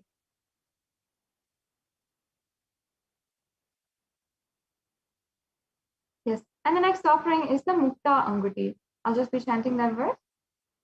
Mukta Haranala Satkirita Ruchiram Purnendu Vaktra Prabham Shinjannu Purikinkini Manidharam Padma Pababasuram Sarvabhita Falapradam Girisutam Vani Rama Sevitam Meenakshi Pranatosmi Santatamaham Karunyavaram Nidim. I bow down to the goddess Meenakshi, whose crown has garlands of pearls and face shining like the full moon, who wears anklets that are studded with gemstones and has small bells, who is shining like the splendor of a lotus, who grants all wishes, the daughter of the mountain, and who is worshipped by goddess Vani and Rama. I remain ever bowing to the goddess Meenakshi, the ocean of compassion.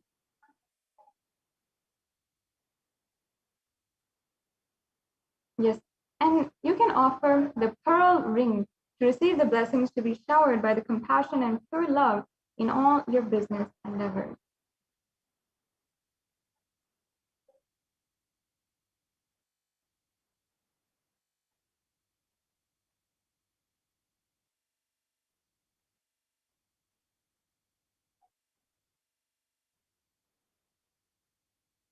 Yes, and the next slide here is the offering of the Swarna Padma Pushpa, the golden lotus. So in the Kamika Agama, it's described as all the kalashas should be wound around with a suitable thread and covered with new cloth. They should be adorned with lotus flower made of gold. Sorry, we can go to the next slide. The next slide. Yes. So there are hundreds of scriptural references for using lotus in the worship of Paramashiva. And almost everything in the worship of the ultimate involves a consecration of deities, of worship, or meditating on the mudras and asanas used during the worship. And it involves the lotus flower, the lotus leaf, the lotus pericarp, and the lotus petals. The lotus is considered a divine flower. And in fact, the Shakti of Paramashiva is also called the lotus. And the base of the Paramashiva Linga is the lotus. And the disciple of Paramashiva is also considered as the lotus. Now, you can offer the golden lotus of any size you wish and be blessed to have the state, space, and powers and being of Devi in your inner space amidst any and every adverse situation in life. And the next slide is the Swarna Metti offering, the golden toe ring. We can go to the previous slide, please.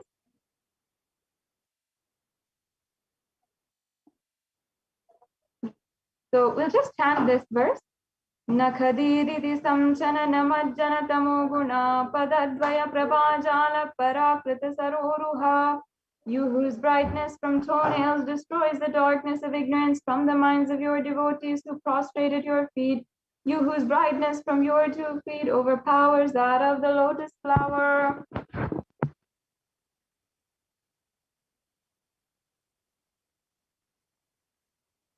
Yes, you can offer the Swarnameti to Devi Parashakti, adorning her sacred feet, to be in the constant gratitude and receive her blessings, and even in the most difficult parts of our life.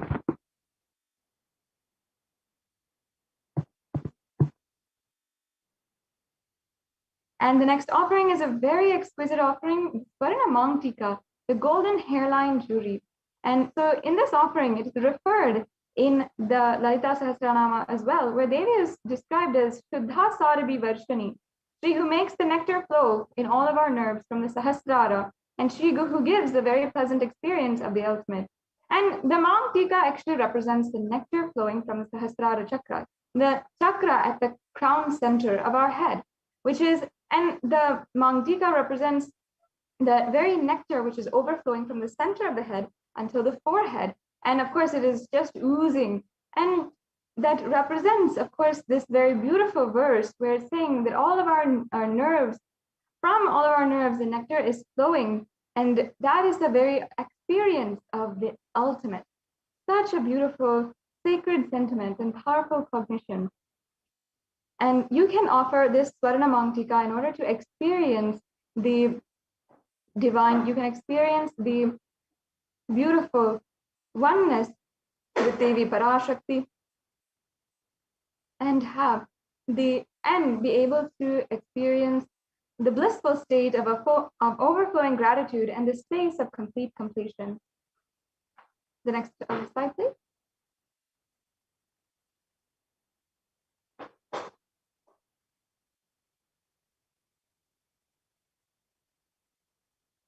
Yes, so the next offering that we have available is the Pratyaksha Pada Puja, and that is one of the best offerings here.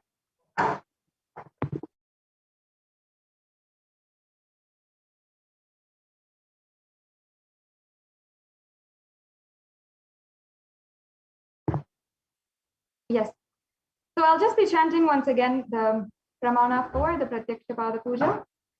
Nakhadiditi samchana namajjana tamoguna padadvaya prabhajala parakrita saroruha. The illumining splendor of Devi's toenails dispels the darkness of ignorance to the devotees prostrating at her feet. Her feet defeat the lotus in beauty. Now, in Shlokam number 83 of the Saundarya Lahari, which states that the nails have been sharpened by constantly being touched by the crowns of celestial beings who always prostrate before Devi. Now, tamoguna is darkness, and in this stotram, tamas is indicative of ignorance. And in the minds of devotees and by who are constantly prostrating before her feet, their ignorance is removed and they attain knowledge. So offering the Pratyaksha Pada Puja blesses the Yajaman, or every one of you, with the auspiciousness and blessings of the Supreme Pontiff of Hinduism.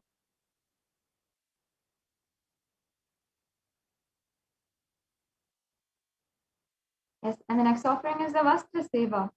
The offering of the Vastra Seva blesses the Yajaman with all the auspiciousness and blessings of the Supreme Pontiff of Hinduism as well.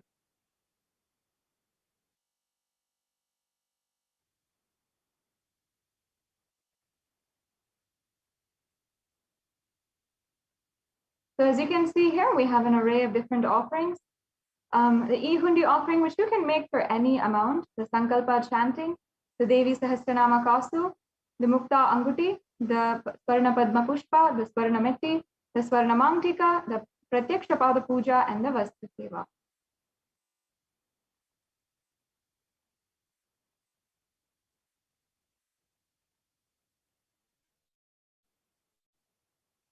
Now, you might be in two categories. In the registration form, there are two options. Either you can get ready to offer today, or you can make your intention today.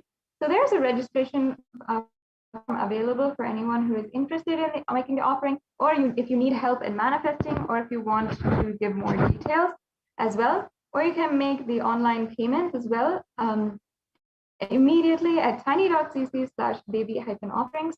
And after the payment, you can after the payment as well, you can go to tiny.cc/sankalpa2021 and make sure that you are filling in the details, submitting the details for the puja. So with this, that brings us to a conclusion of this segment in today's program. And we'll now be moving on into the next segment. And not only that, each and every one of us will be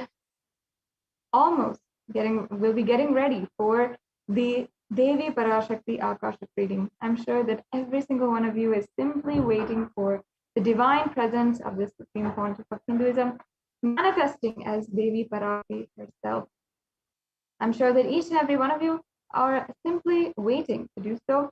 And if you are, make sure that you are also taking a chance to share this program link with anyone who would like, and with anyone who wants to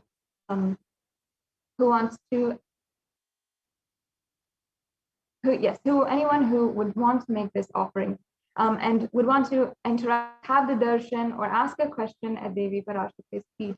You cannot fathom the extent to which the grace of Devi Parashakti really works. And it can be in a small level, like healing a knee pain or giving a few $1,000s, or it can be literally giving the oneness experience itself and the experience of literally being one with the divine. That is the grace of Devi Parashakti and the compassion of Devi Parashakti. So let us take a few minutes to invite everyone who is who we feel will be interested in this beautiful event and occasion.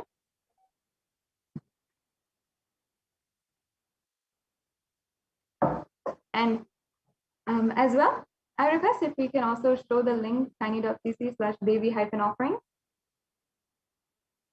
so that everyone knows what the payment, how to make the payment today. Yes. Great.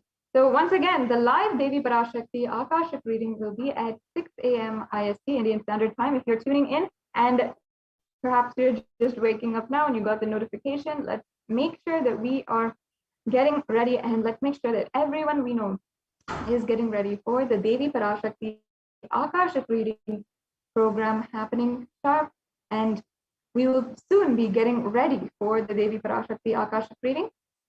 And we'll be just doing some preparation. We'll be getting ready our inner space for the Devi Parashakti Akashic reading. Yes, as you can see here, this is the payment link. So you can go and select in the drop-down menu any of the different offerings that we have available for you today. And you can select that, add that to your cart.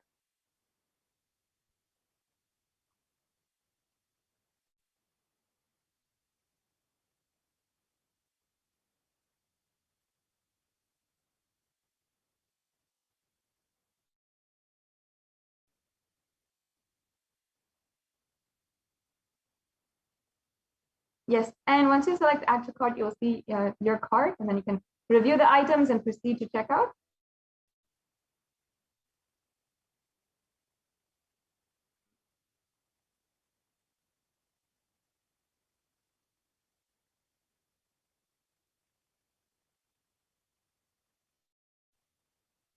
And then you can fill out your billing details and your payment details and everything that is required to complete your payment today.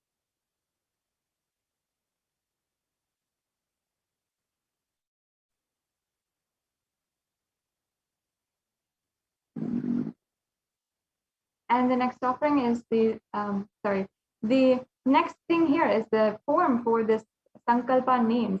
This form is required if you would like to, once you make your payment, after you make your payment, you should be filling out this form and filling out all of the names that of whom is going to be offering today.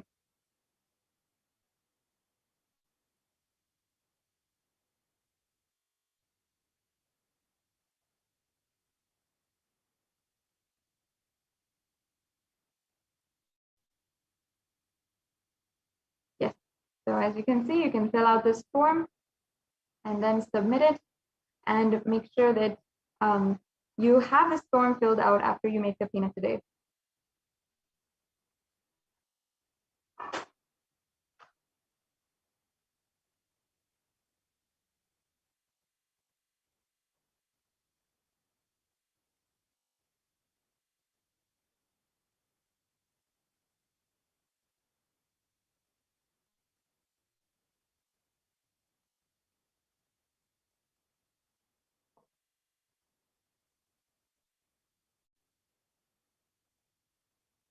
Yes, and as you can see here, this is the form for the intention form. If you want to make an offering, but perhaps you do not know how, you don't have resources or money or time, you can fill out this form and you will be able to get the resources, the information that you need, or you can get the help you want in manifesting this offering.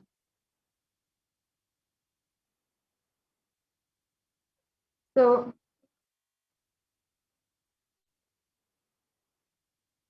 with this, we'll now be soon entering into the next segment of today's program.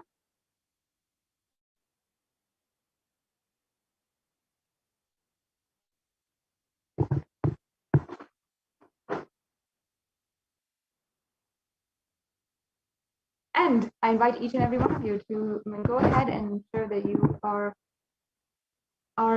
sharing. And also, if you want, you can prepare and ensure that you are that you are asking your questions. What kind of questions you want to ask? What are the different, maybe perhaps the boons that you'd like to ask, or the request for any healing prayers, whatever it is, you can ask today during the live Parashakti Akashic reading. And you can ask through Facebook, YouTube, Instagram, or Twitter. Now, if you are on Facebook, I request if we can project the slides for the social media asking the questions, how to post your question. We can project those slides and show the viewers exactly how we can ask the question.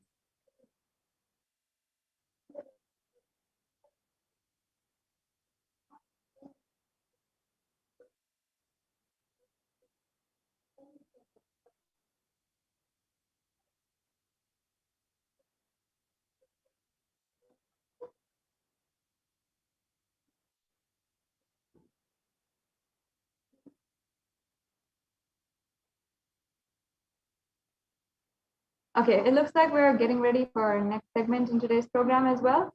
So as you can see here, we have we're just going to show you how to ask your questions today. So here you can see how to ask your questions in YouTube. First of all, you have to join as a member of our channel, the Kailasa Nithyananda YouTube channel, and you can ask your questions in the chat as well. And the next slide, please. And then you can join, you can like and follow on Facebook, on Kailasa's HDH Nithyananda Paramashivam Facebook page, and you can ensure that you are asking your questions, requesting your prayers in the comment section of the live video. The next slide, please. And also on Twitter, you can go to Twitter and you can ask your questions in the reply section of the tweet with hashtag #AskTheAvatar. And on Instagram as well, you can comment on the post for today's live darshan and ask questions as well.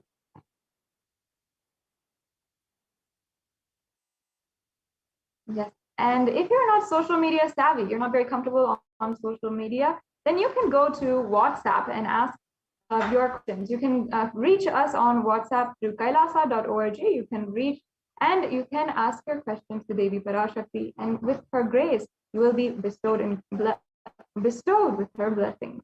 There's also a live chat option on the kailasa.org website as well, which you can have and use. Yes. So this brings us to a conclusion of this segment of today's program, and we'll be moving on to the next segment and then getting ready for the live darshan of Devi Parashakti.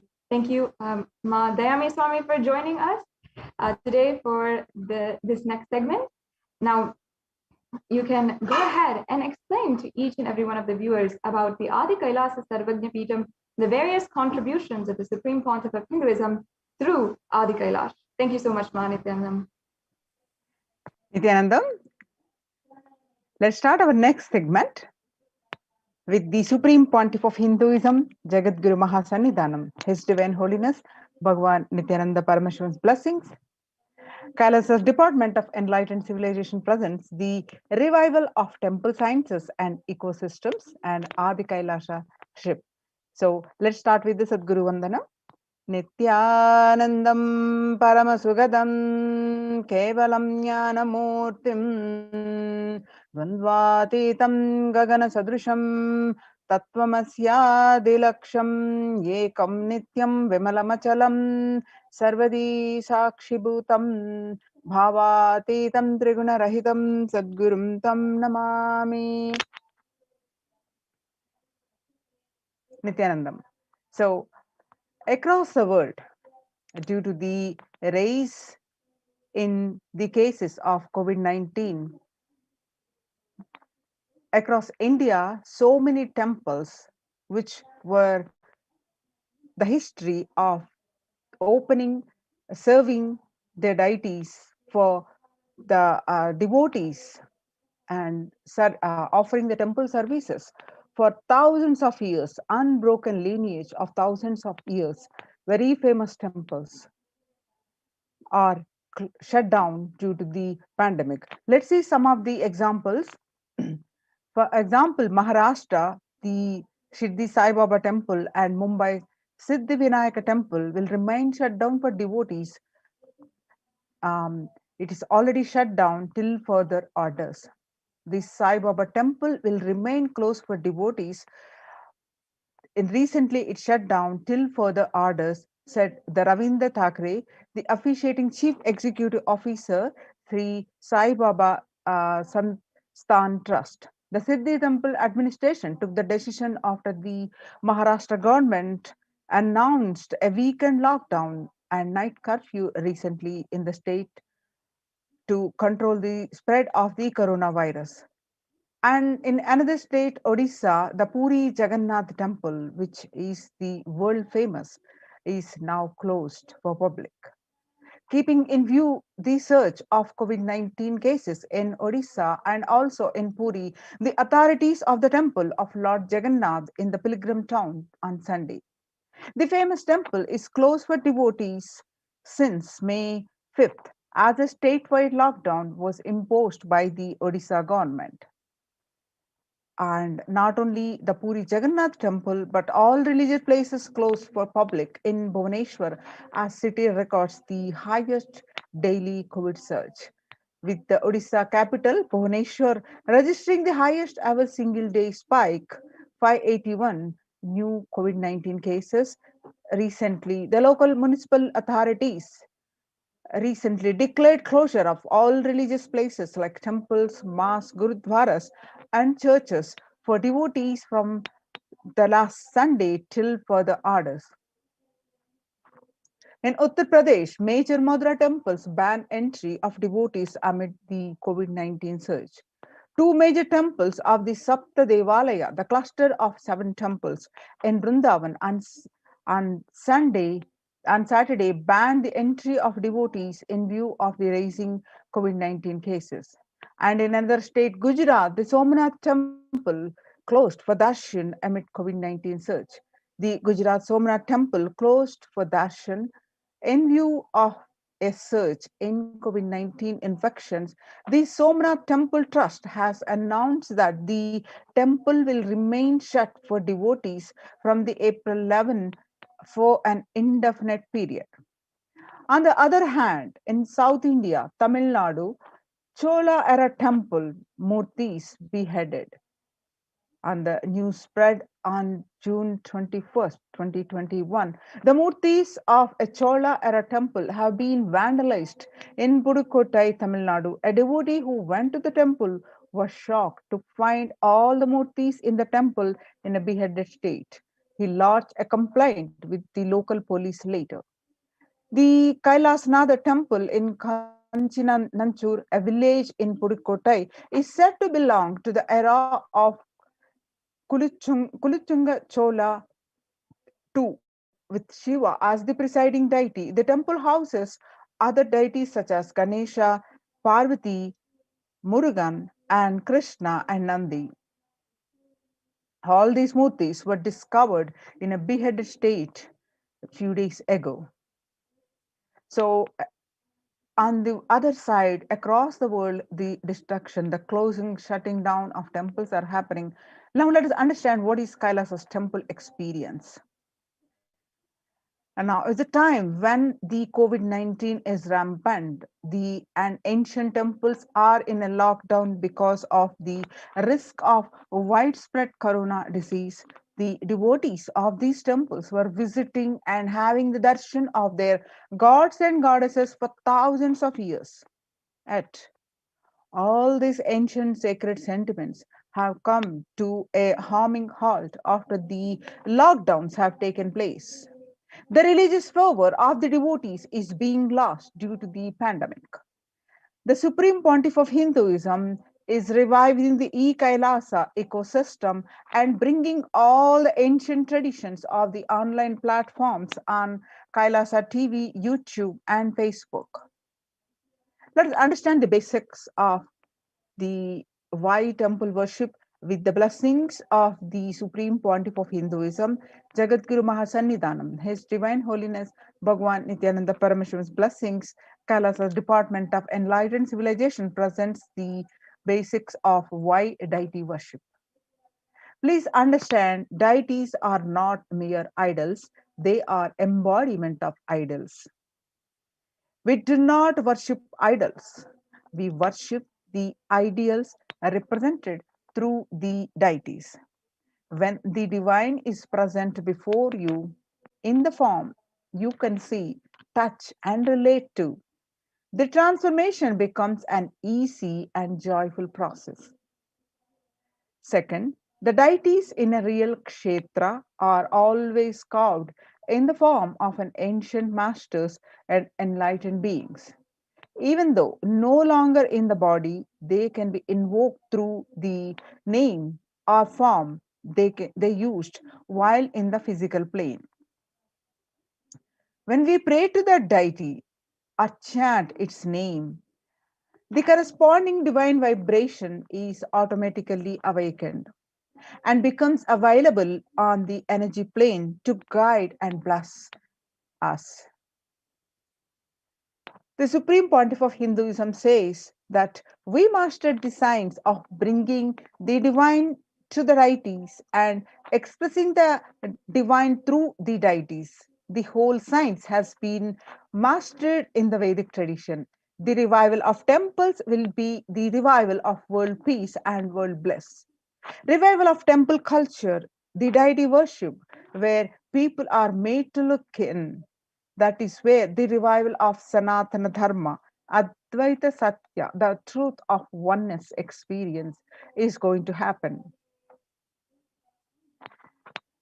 The divine, the Paramashiva, Devi, or Mahavishnu, have infinite auspicious qualities.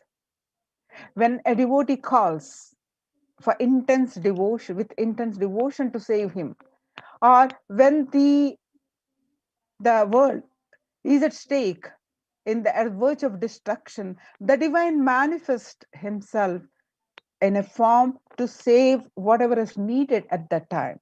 That form becomes an independent intelligence. For example, Shiva saved Markandeya from death. Markandeya was a young boy whose destiny was to die at the age of 16. So, knowing this, expecting the upcoming death, the Markandeya's parents were devastated and were very sad. To remove their sorrow, Markandeya intensely prayed to Paramashiva. The samskaras that the parents gave him intensely connect with Paramashiva and worshipped Paramashiva. On the day of the death arrived the Lord of Death, the Kala arrived to take away the life of Markandeya. But Markandeya was intensely connected with Paramashiva and hugged Paramashiva to save him. And Paramashiva appeared when the Lord of Death was about to take the life of Markandeya. Paramashiva appeared and saved Markandeya.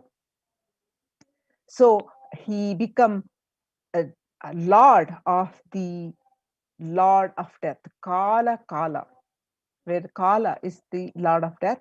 Kala is the who is the Paramashiva manifested the form to save the Markandeya. That become an independent deity. The same way, Paramashiva danced in ecstasy to do the Pantyakrutyas of the creation, sustenance, destruction, or rejuvenation, and pulling out of delusion, and the Anugraha, the giving us the liberation. This Panchakritya, the 5 cosmic actions, Paramashiva does it with dancing casually. The cosmic dancer is called Nataraja. So Paramashiva's dancing form of Nataraja becomes an independent deity. Mahavishnu's very action of showering blessings on the world becomes Lakshmi. Same way, Brahma's very action of constantly sharing wisdom becomes Saraswati. So each of the actions of the ultimate becomes the independent intelligence and energy. When you connect these independent energies, those deities, whatever you want, immediately happens. So whatever result you want, worship with rites, those divine energies who are the personification of those specific actions. Immediate results are achieved by connecting with those deities in this world. This can be a powerful method through which you can achieve whatever you want in life. Join the Kailasa's COVID protection centers and register now through the link below, https://kailasa.org/Kailasa care. The link is projected on the screen. Now let us see Kailasa's temple ecosystems.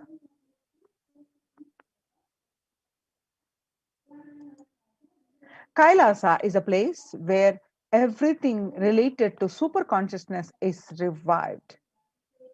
All the sampradayas, all the spiritual ecosystems, sampradayas is traditions, and all the spiritual ecosystems created for enlightenment will be revived and established in such a way it never gets lost again. They're forever serving the humanity, says the Supreme Pontiff of Hinduism on 6 January 2019. Revival of Hinduism's temple ecosystems. Let's listen from the Supreme Pontiff of Hinduism's own voice. I am going to revive Hinduism by setting up a model community, enlightenment ecosystem. I'm going to create absolutely from the scratch newly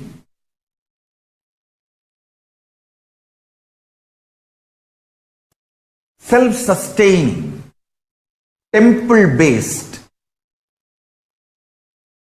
Hindu ancient enlightenment ecosystem and civilization based on that. Understand? Kailasa is reviving the ancient Hindu enlightened civilization.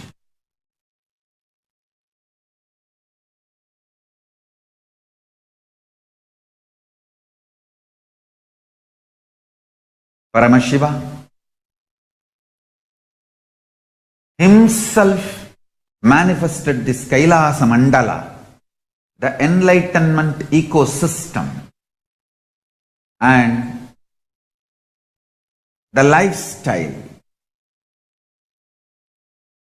I am going to revive this whole enlightenment ecosystem, Kailasa, by creating a model Kailasas all over the world.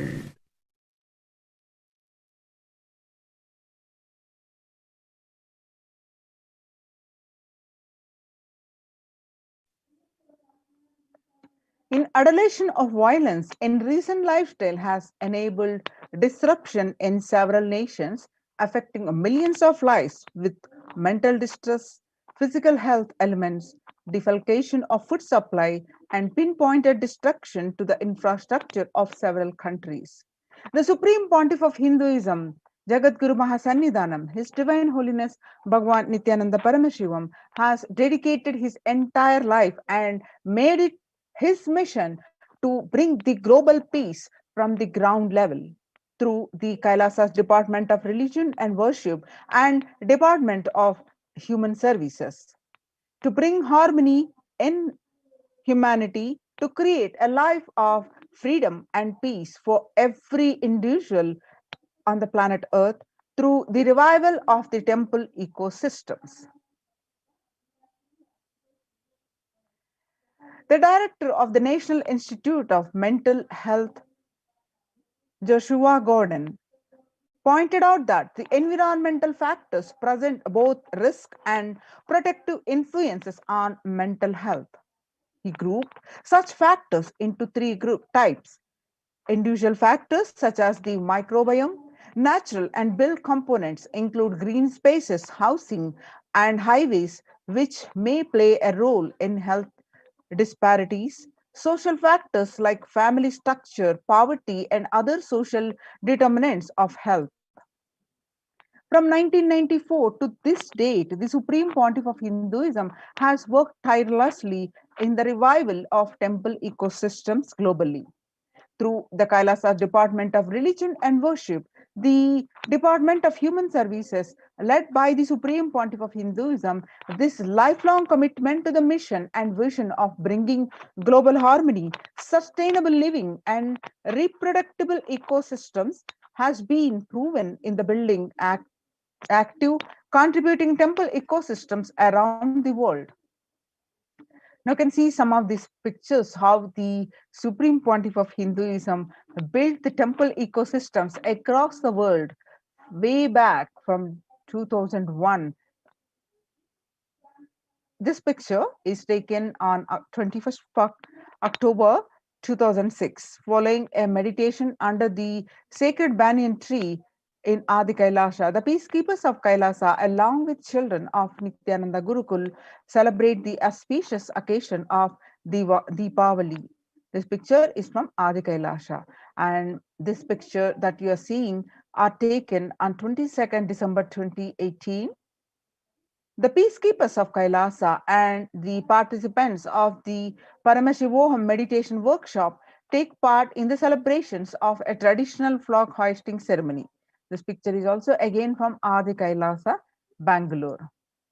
And you can see the pictures from, it's taken in Chennai, South India, Tamil Nadu, on 14th December 2006. The Supreme Pontiff of Hinduism conducting the Nithyananda Paramashivam Convention, which is also called Libraries Program Level 2, where you'll see thousands of people attending this program. And on 17th December 2006, the Supreme Pontiff of Hinduism conducting the Nithyananda Paramashivam Convention, and also called the Libraries Program Level 2 at St. Peter's Engineering College, where you will see thousands of devotees are taking part in this program. And the peacekeepers of Kailasa and the Supreme Pontiff of Hinduism embarked on a Himalayan Yatra, the traditional sacred pilgrimage to the Himalayan mountains and up to the river Ganga.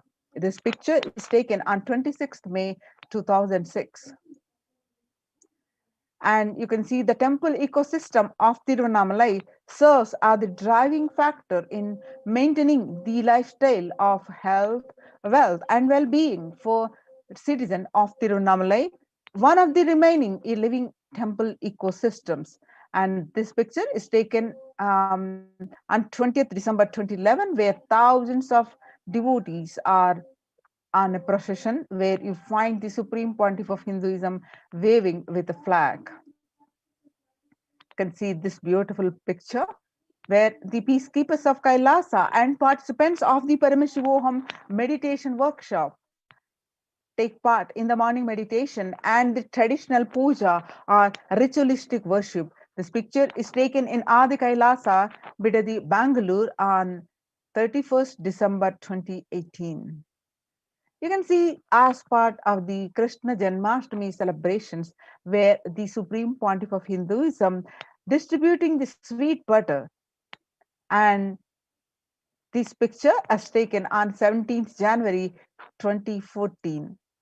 And you can see some more pictures of the celebration, the celebrations and the joy on the faces of the all who are present in the presence of the Supreme Pontiff of Hinduism, the on the Krishna Janmashtami celebrations on 17th, 2014, and the feast as part of the Janmashtami celebrations. The peacekeepers of Kailasa distributing the free organic vegetarian meal to the public on 17th August 2014. And you can see the peacekeepers of Kailasa, led by the Supreme Pontiff of Hinduism, take part in Kara Seva, the voluntary contribution of physical service towards the cleaning or construction of the sacred Hindu temple. This picture is taken in Adi Kailasa, Bidadi, Bangalore, and taken on 11th September 2016. And the Supreme Pontiff of Hinduism, Bhagwan Nithyananda Paramashivam, arrives with the volunteers and Kailasa's peacekeepers to provide relief efforts to the cyclone hit Pondicherry region through distribution of food, water, and basic necessities, medical camps, and clearing of the local roads for further relief efforts. This picture is taken in Pondicherry, India, on 2nd January 2013. And you can see the Thane flood relief food preparations and at Pondicherry on 4th January 2012. On 3rd January 2012, the Pondicherry Thane flood relief medical camps. Now, the Kailasa's ecosystems around the world can see the widespread ecosystems of Kailasa across the globe, across the continents. Way back in 1994, Kailasa and Tiruvannamalai is traditionally passed on to the hands of the Supreme Pontiff of Hinduism, Jagadguru Mahasannidhanam, His Divine Holiness Bhagwan Nithyananda Paramashivam. In 2017, right side you see the picture where Kailasa and Tiruvannamalai receiving the visitors and delegates for the Kalpataru meditation workshop and Shiva Diksha. You can see the picture from January 2011, Kailasa and Tiruvannamalai, where you find the Supreme Pontiff of Hinduism himself directly serving Annadan and traditional temple services. You can see the Kailasa in Tiruvannamalai on 11th March 2017, where thousands arrived to receive the enlightenment ecosystem and to traditionally meet the Supreme Pontiff of Hinduism, Jagadguru Mahasannidhanam, His Divine Holiness Bhagwan Nithyananda Paramashivam. And this picture, you see the first temple ecosystem established by the Supreme Pontiff of Hinduism at Tiruchengodu Sarvajnapeetham, which is also called Adi Nithyananda Peetham. The Supreme Pontiff of Hinduism, Bhagavan Nithyananda Paramashivam, at the mere age of 23, on the banks of the sacred Kaveri River, established this temple in 2001. This was the start of the borderless Hindu temple ecosystem we know now today as the Kailasa. You can see this picture from Adi Kailasa Nithyananda Peetham in Bidadi, Bangalore.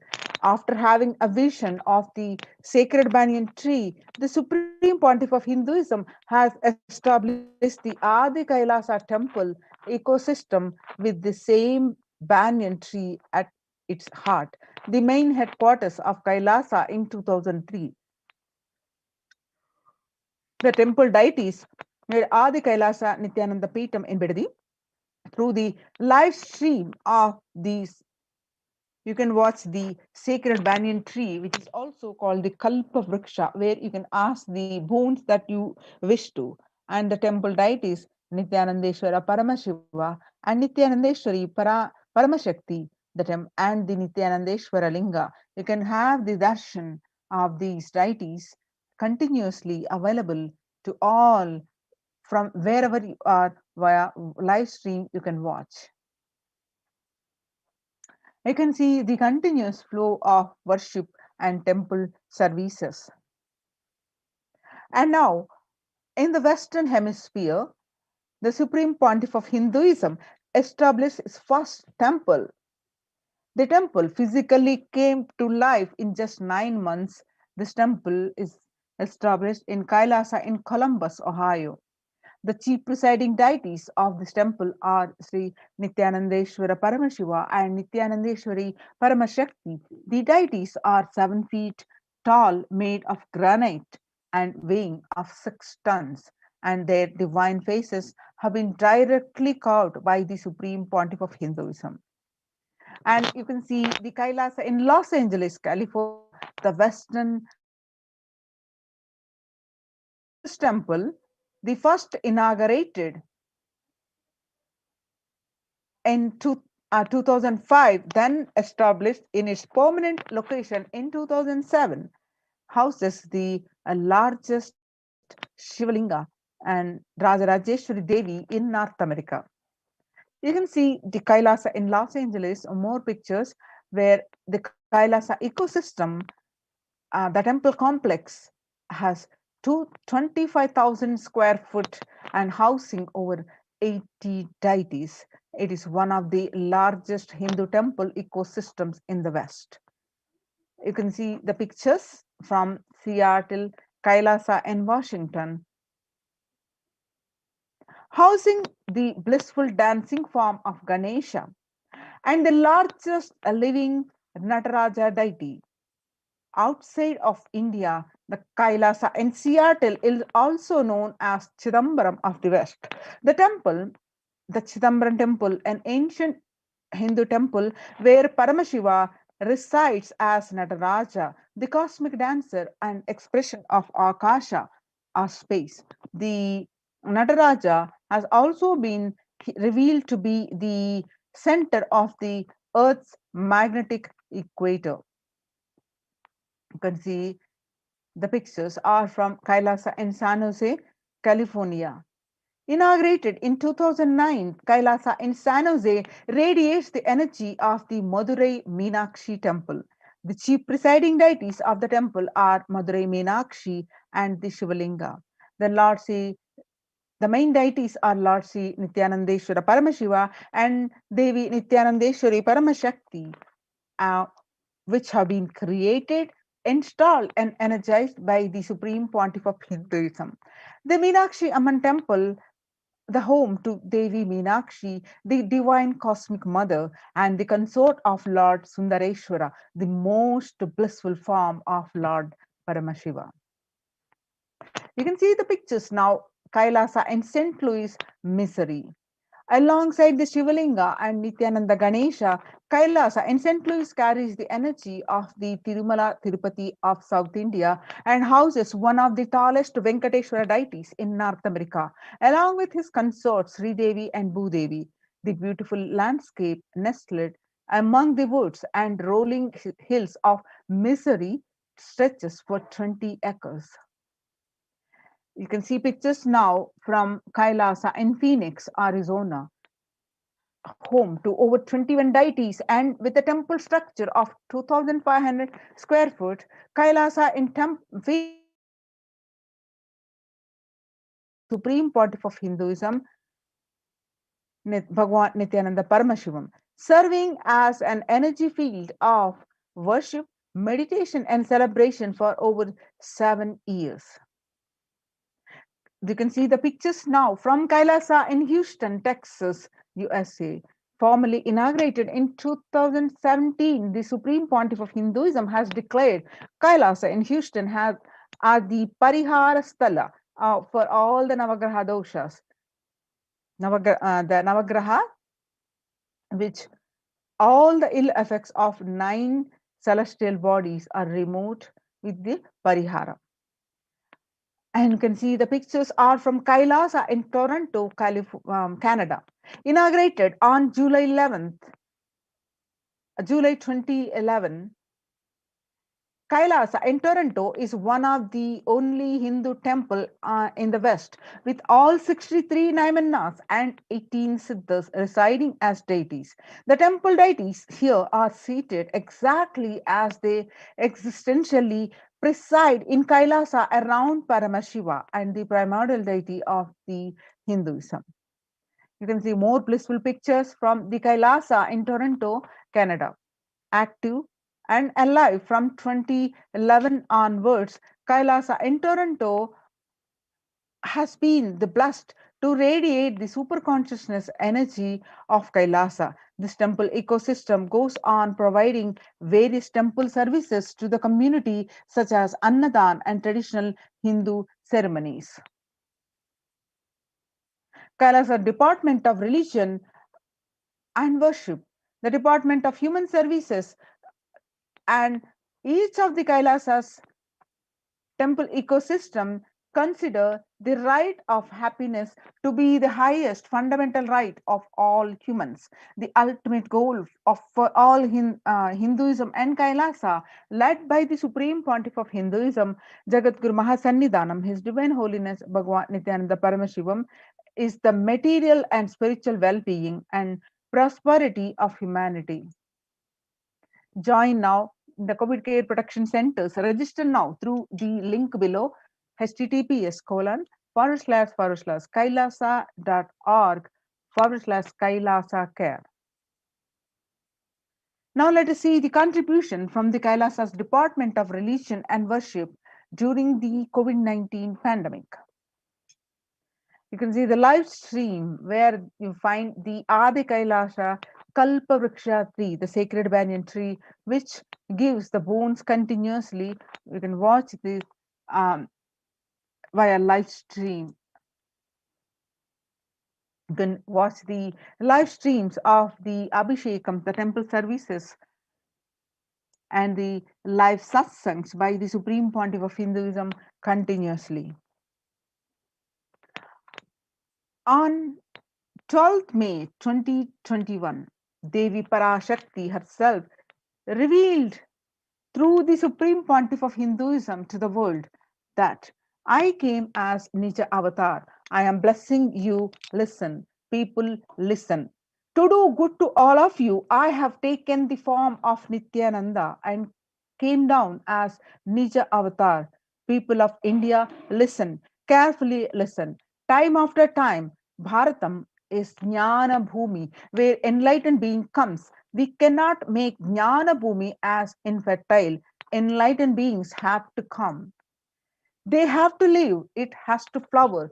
Few hypocrites, because they are stuck in delusion, we cannot sacrifice the world.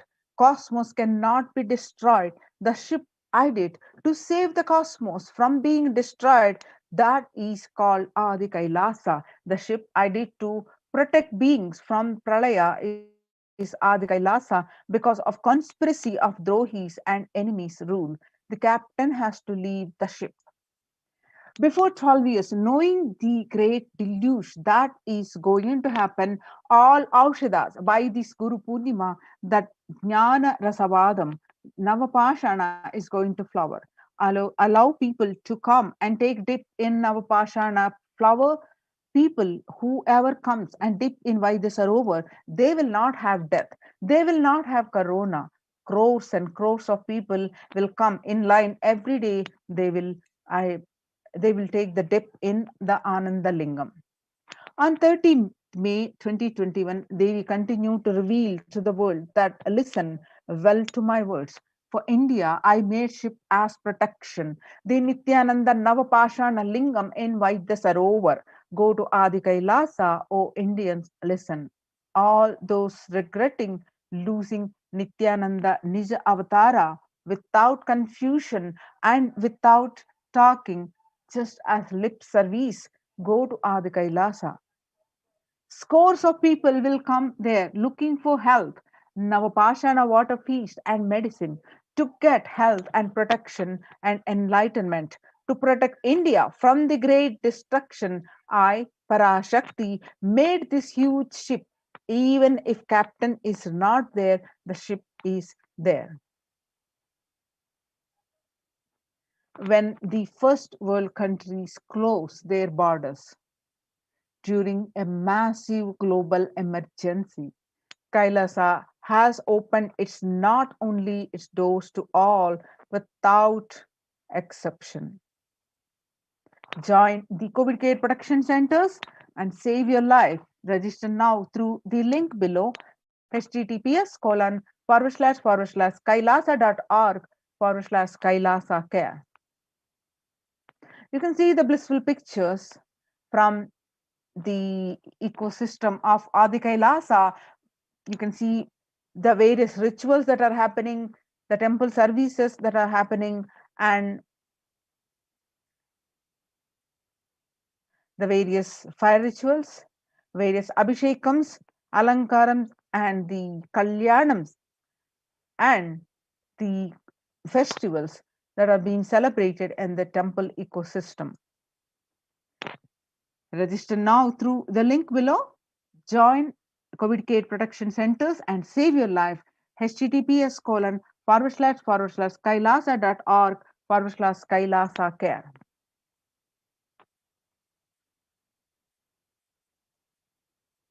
Now we'll move on to the next segment after a short break.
Now, how the multi-layer quarantine COVID care protection centers at the de facto spiritual embassies of Kailasa are working. Let's see with the Supreme Pontiff of Hinduism, Jagadguru Mahasannidhanam, His Divine Holiness Bhagwan Nithyananda Paramashivan's blessings, Kailasa Department of Enlightenment Civilization presents this.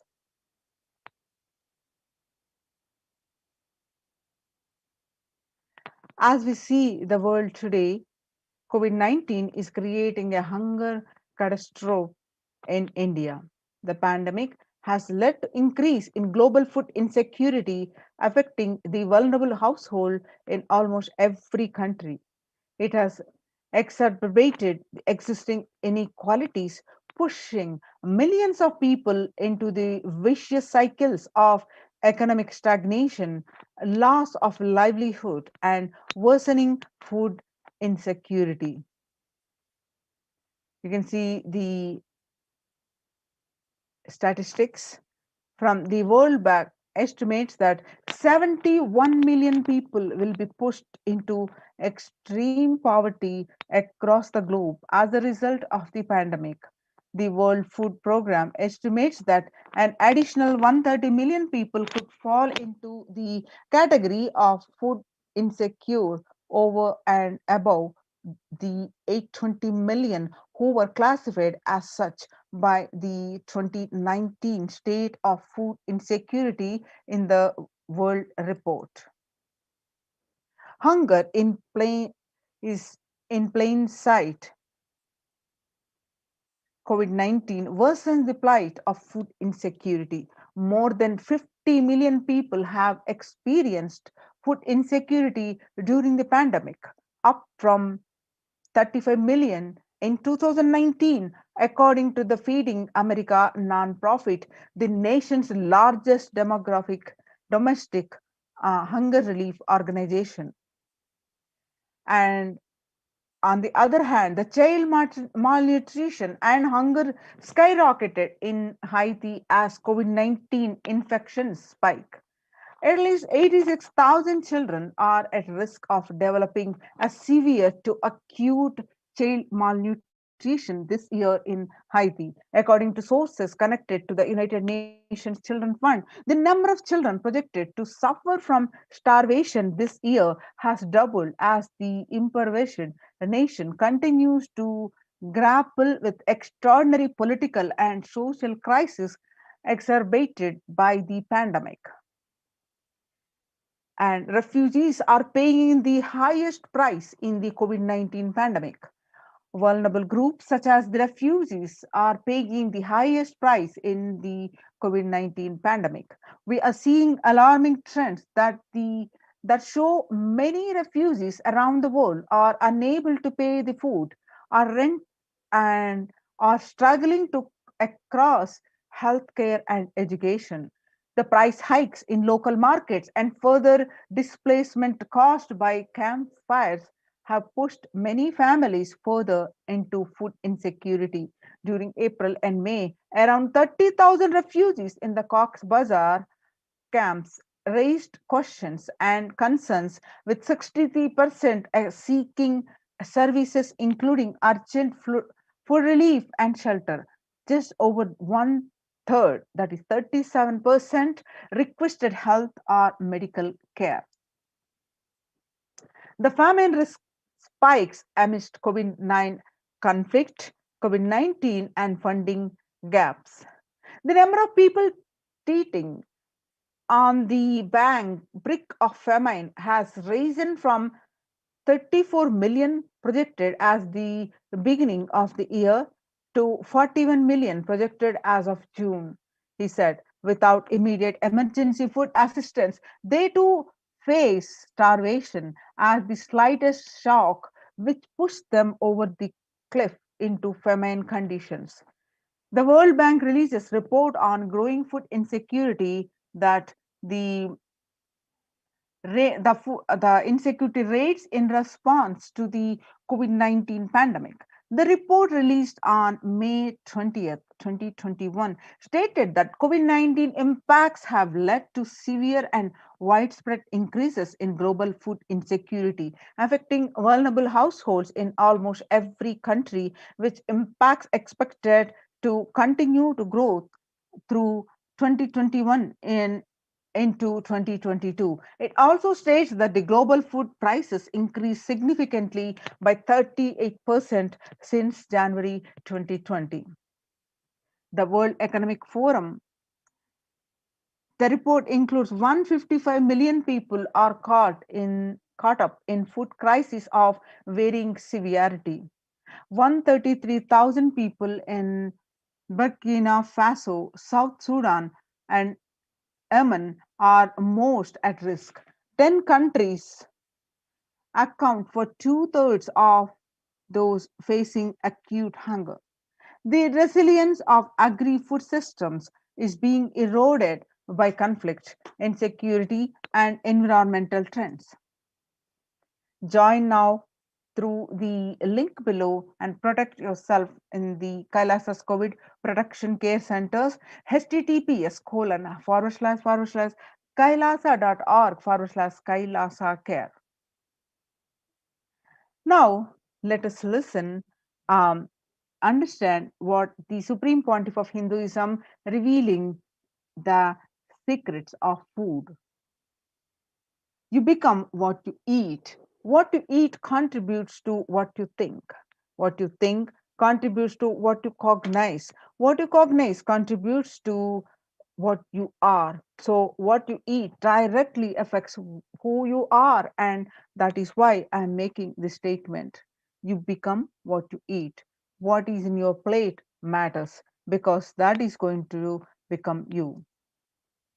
Violence-based food derived from killing animals and life-negative chemical-based toxic food both harm the system equally. The organic vegetarian food is not just for health. It gives you an inner peace, the physical system and physiological flow to develop highest psychology,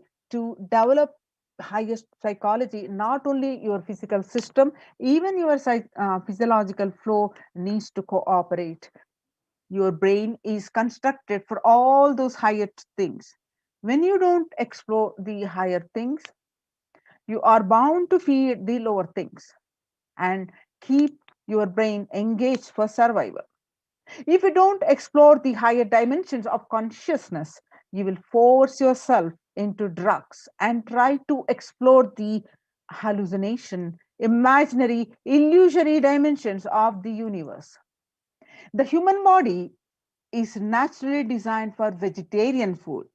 Vegetarianism as a lifestyle, the inner mechanisms like feeling, thinking, words, everything is designed to function with vegetarian food.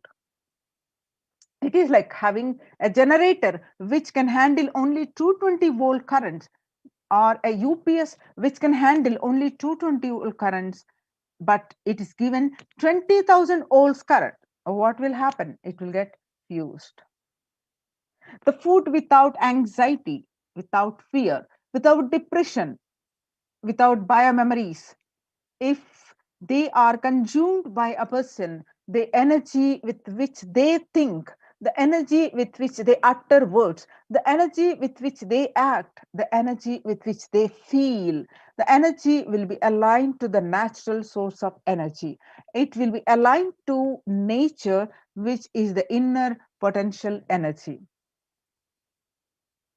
Kailasa's Annalayas are serving free, organic, vegetarian sattvic meal for all, eliminating the hunger.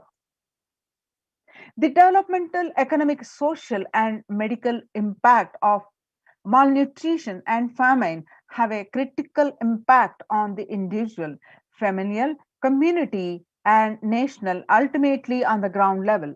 With the ongoing COVID-19 pandemic triggering an alarming spike in food insecurity, the United Nations have given warnings of famines of biblical proportions. In 2020 alone, 690 million people were estimated to be pushed into food insecurity. The access and availability to organic food has become of utmost importance. Through the Kailasa's Department of Agriculture, the Supreme Pontiff of Hinduism, Jagadguru Mahasannidhanam, His Divine Holiness Bhagwan Nithyananda Paramashivam has committed to the distribution of free organic food to everyone, not just since the beginning of his public life, but from his very upbringing itself. Kailasas Annalayas, the food bank established all across the globe, distribute and serves free vegetarian organic food to people of all castes, creed, religions, race, and gender and social standing. On the global services with the symbol Red Om, providing relief work for natural man-made calamities, working to eliminate world hunger. You will see this picture, you're finding this picture, we will revive the food supply system of Kailasa. Before you get hungry, food will be ready. Continuous Annadan. The Supreme Pontiff of Hinduism says that I am not giving any fantasy, it is already become a reality. The Supreme Pontiff of Hinduism, Jagadguru Mahasannidhanam, His Divine Holiness Bhagwan Nithyananda Paramashivam,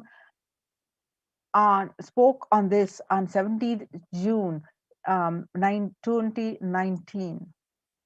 You can see the picture that the Supreme Pontiff of Hinduism serving the free food to one and all on 22nd November 2002.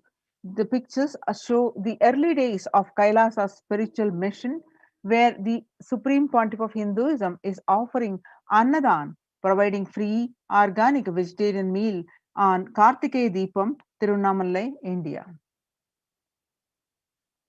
2013, even with a fractured hand, the Supreme Pontiff of Hinduism, Jagadguru Mahasannidhanam, His Divine Holiness Bhagwan Nithyananda Paramashivam, engaged in selfless work day and night, inspiring the peacekeepers of sovereign order of Kailasa to engage in selfless service, leading the nation of Kailasa by example. In 2011, the Supreme Pontiff of Hinduism had a multiple compound fracture with the bone protecting out of the skin. In 2013, two steel implants that were fastened in 2011 were removed as the bones had healed completely, and he is after the surgery. On 3rd Jan 2012, the Supreme Pontiff of Hinduism, you can see serving the free food to Thane flood relief victims in Pondicherry. And you can see more pictures of the free food distribution on 3rd January 2012. You can see the pictures from 3rd January 2012, the Pondicherry Thane flood relief. On 9 September 2011, Nithyananda Annalaya inauguration at Tirunamalai, India. On 25th November 2005, Arogya Yoga Health Workshop in Tamil Nadu, India.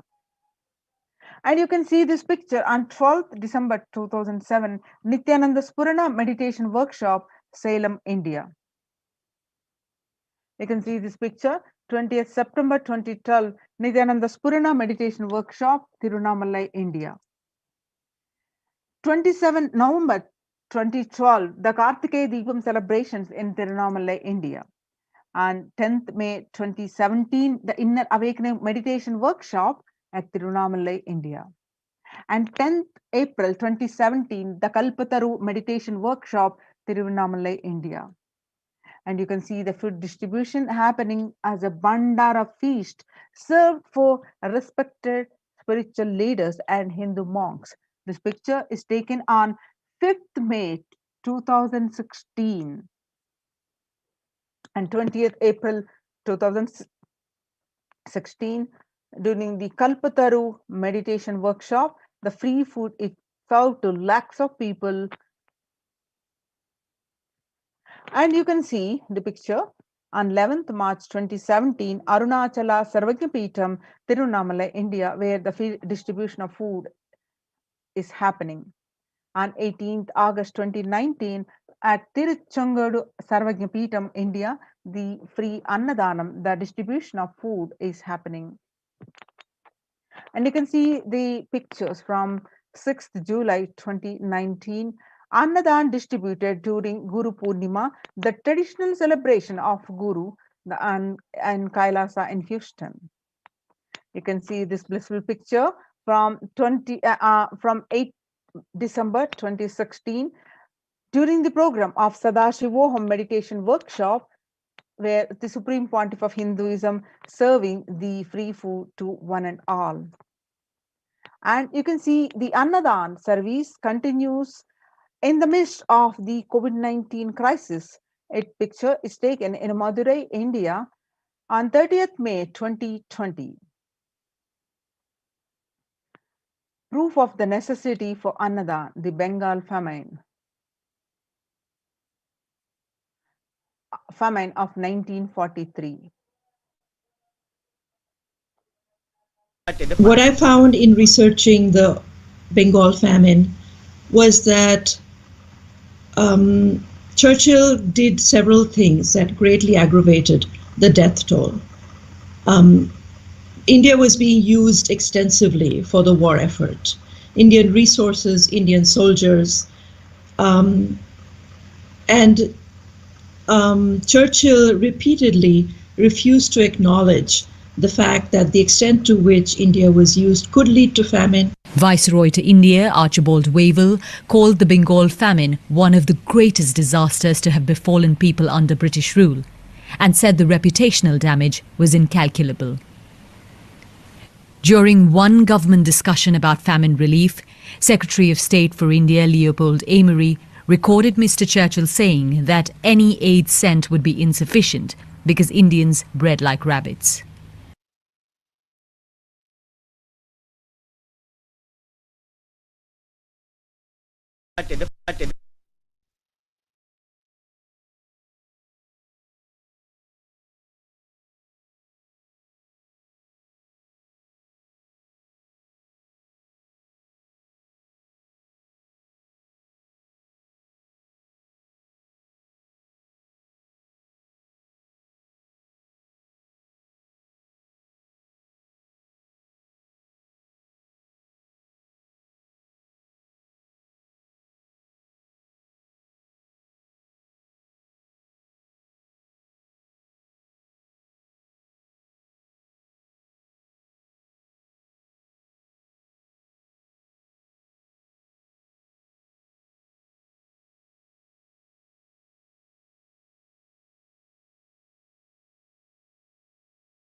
Let's move on to the next segment after the short break. It's time we prepare ourselves for the Devi Parashakti's Akashic readings. After a short break, let's get prepared to welcome Devi.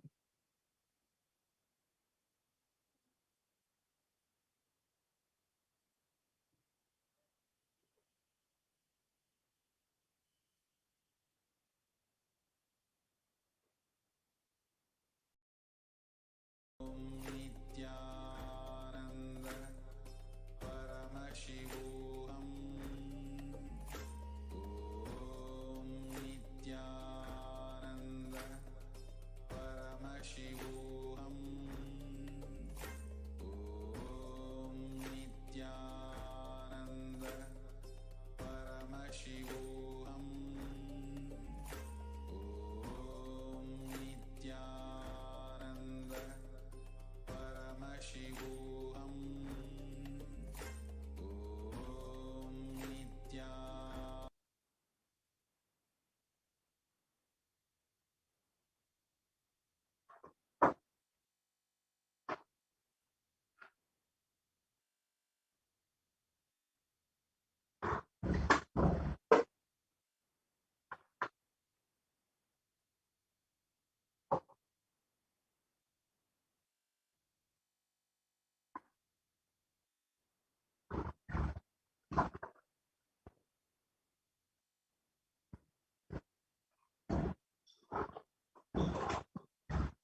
Nithyananda.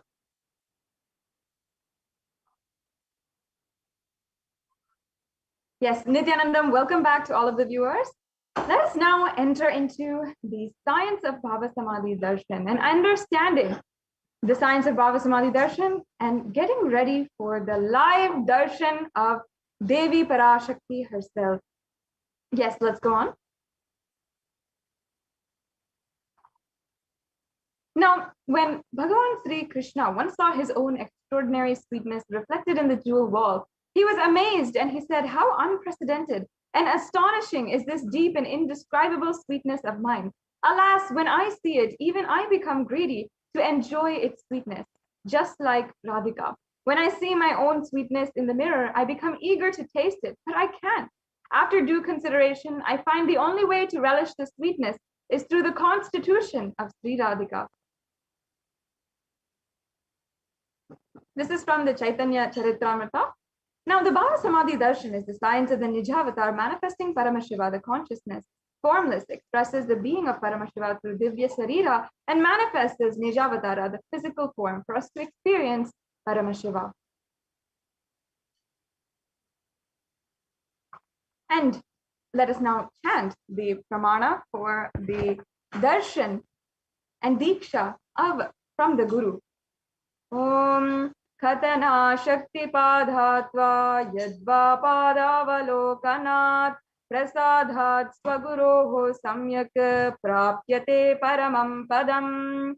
This is from the Malani Vijayottara Tantra, and the translation goes, by the enlightening teachings of the Guru, Khatana, by the Shaktipada, the graceful transmission of the spiritual powers from the Guru, by looking at the sacred feet of the Guru, or by complete loving favor of the Guru, the Prasada, the ultimate goal in space, the Paramapadam, is attained. It's a beautiful verse from the Malini Vijayottara Tantra, verse number 60.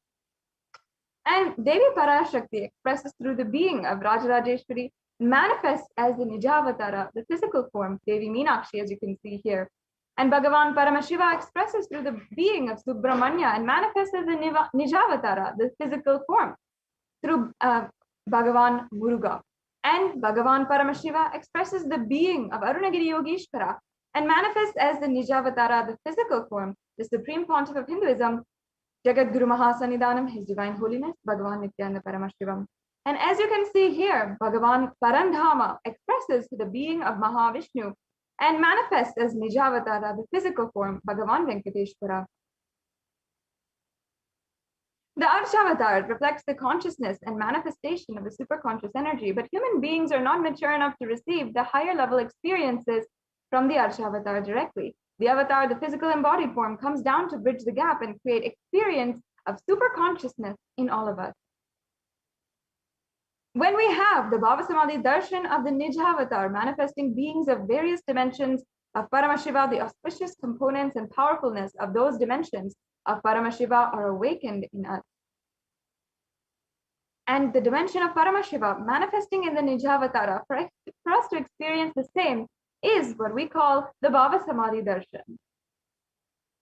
BHAVASAMADHI Darshan is the direct, costless experience of costless bliss. And during the BHAVASAMADHI Darshan, our being comes alive and celebrates the energy and wave of existence. Our very muscles learn to radiate Paramashiva, and the BHAVASAMADHI Darshan is like a window to the infinite expanse of consciousness, allowing us to glimpse the formless in a way that we can understand. Even without much effort from our side, our very biomemory aligns to the space of Paramashiva, the ultimate consciousness, during the BHAVASAMADHI Darshan.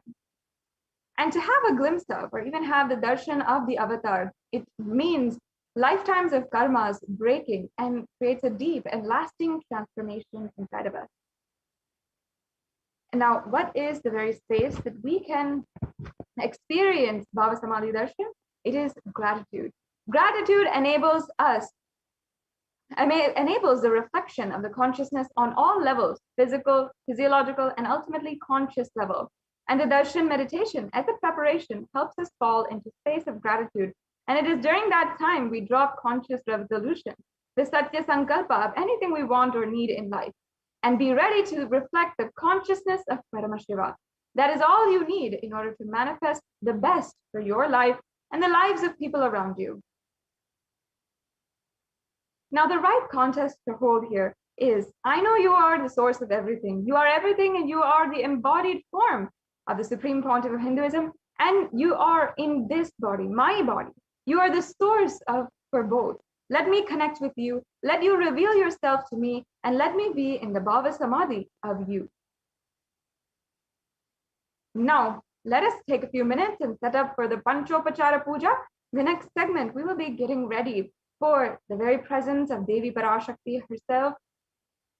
And you can now get ready for the Panchopachara Puja, which we'll be offering upon having the darshan of Devi Parashakti. Get ready with the sandalwood paste, flowers, incense, lamp, and food offerings as well. So as you can see here, these are all the different items that you can have ready. And let us eagerly await the divine darshan of Devi Parashakti. Take a few minutes now and get ready. Have all the items prepared, as many as possible. Even if you don't have some of these items, it's okay. And we'll now be getting ready for the BHAVASAMADHI darshan with the Paramashivoham mantra. This Paramashivoham mantra is literally the very form of Paramashiva in the mantra form. So let's get ready now for the Paramashivoham mantra. Nithyananda. Now, just a few more minutes before the live Parashakti Akashic reading is going to be beginning, and let us all enter into the Paramashivoham mantra. Paramashivoham mantra, these are the sacred, extremely sacred and powerful mantras, which literally the Supreme Pontiff of Hinduism himself has embodied. Literally, the avatar births himself in the form of these mantras. And today we are going to be offering our prayers to Devi Parashakti and praying for all the beings that have lost their lives due to the pandemic, due to the natural disasters, unnatural disasters, etc., for their Atma Shanti. We pray so that all the children that are orphaned due to this pandemic are protected. We offer our prayers, Devi Parashakti, manifesting the Nija Avatar of the Supreme Pontiff of Hinduism, to protect and remove all kind of insecurities, to heal us from any physical, mental, or psychological impacts of the pandemic, to remove all kind of disasters and natural and man-made disasters that are impacting the people, to heal the world from the cascading effects of the pandemic, to remove all kind of collective negativity that is causing impacts or directly in the consciousness of people, to remove all warfare, all the violence that is impacting people. We offer our prayers to Devi Parashakti for her to bestow all of us with her grace, blessings, and protection from any violence and from any calamities. We offer our prayers on behalf of each and every one of you to Devi Parashakti for her to heal the relationship issues that we may have, to remove any kind of failures in life, to bestow us with success in our business endeavors, to bestow us with success in our career goals, to bestow us with blessings, empower us to be able to manifest reality, health, wealth, and abundance in life. And we offer our prayers, Devi Parashakti, for her to always manifest in our life as the Supreme Pontiff of Hinduism, Jagadguru Mahasannidhanam, His Divine Holiness Bhagavan Shri Nithyananda Paramashivam, for all of us to be bestowed with her grace, blessings, and protection. Let us now enter with the Paramashivoham mantra. Please sit straight. Om Nithyananda Paramashivoham. Om Nithyananda Paramashivoham. Om Nithyananda Paramashivoham. Om Hrim Nithyanandaya Namaha. Om Ham Shivaya Namaha.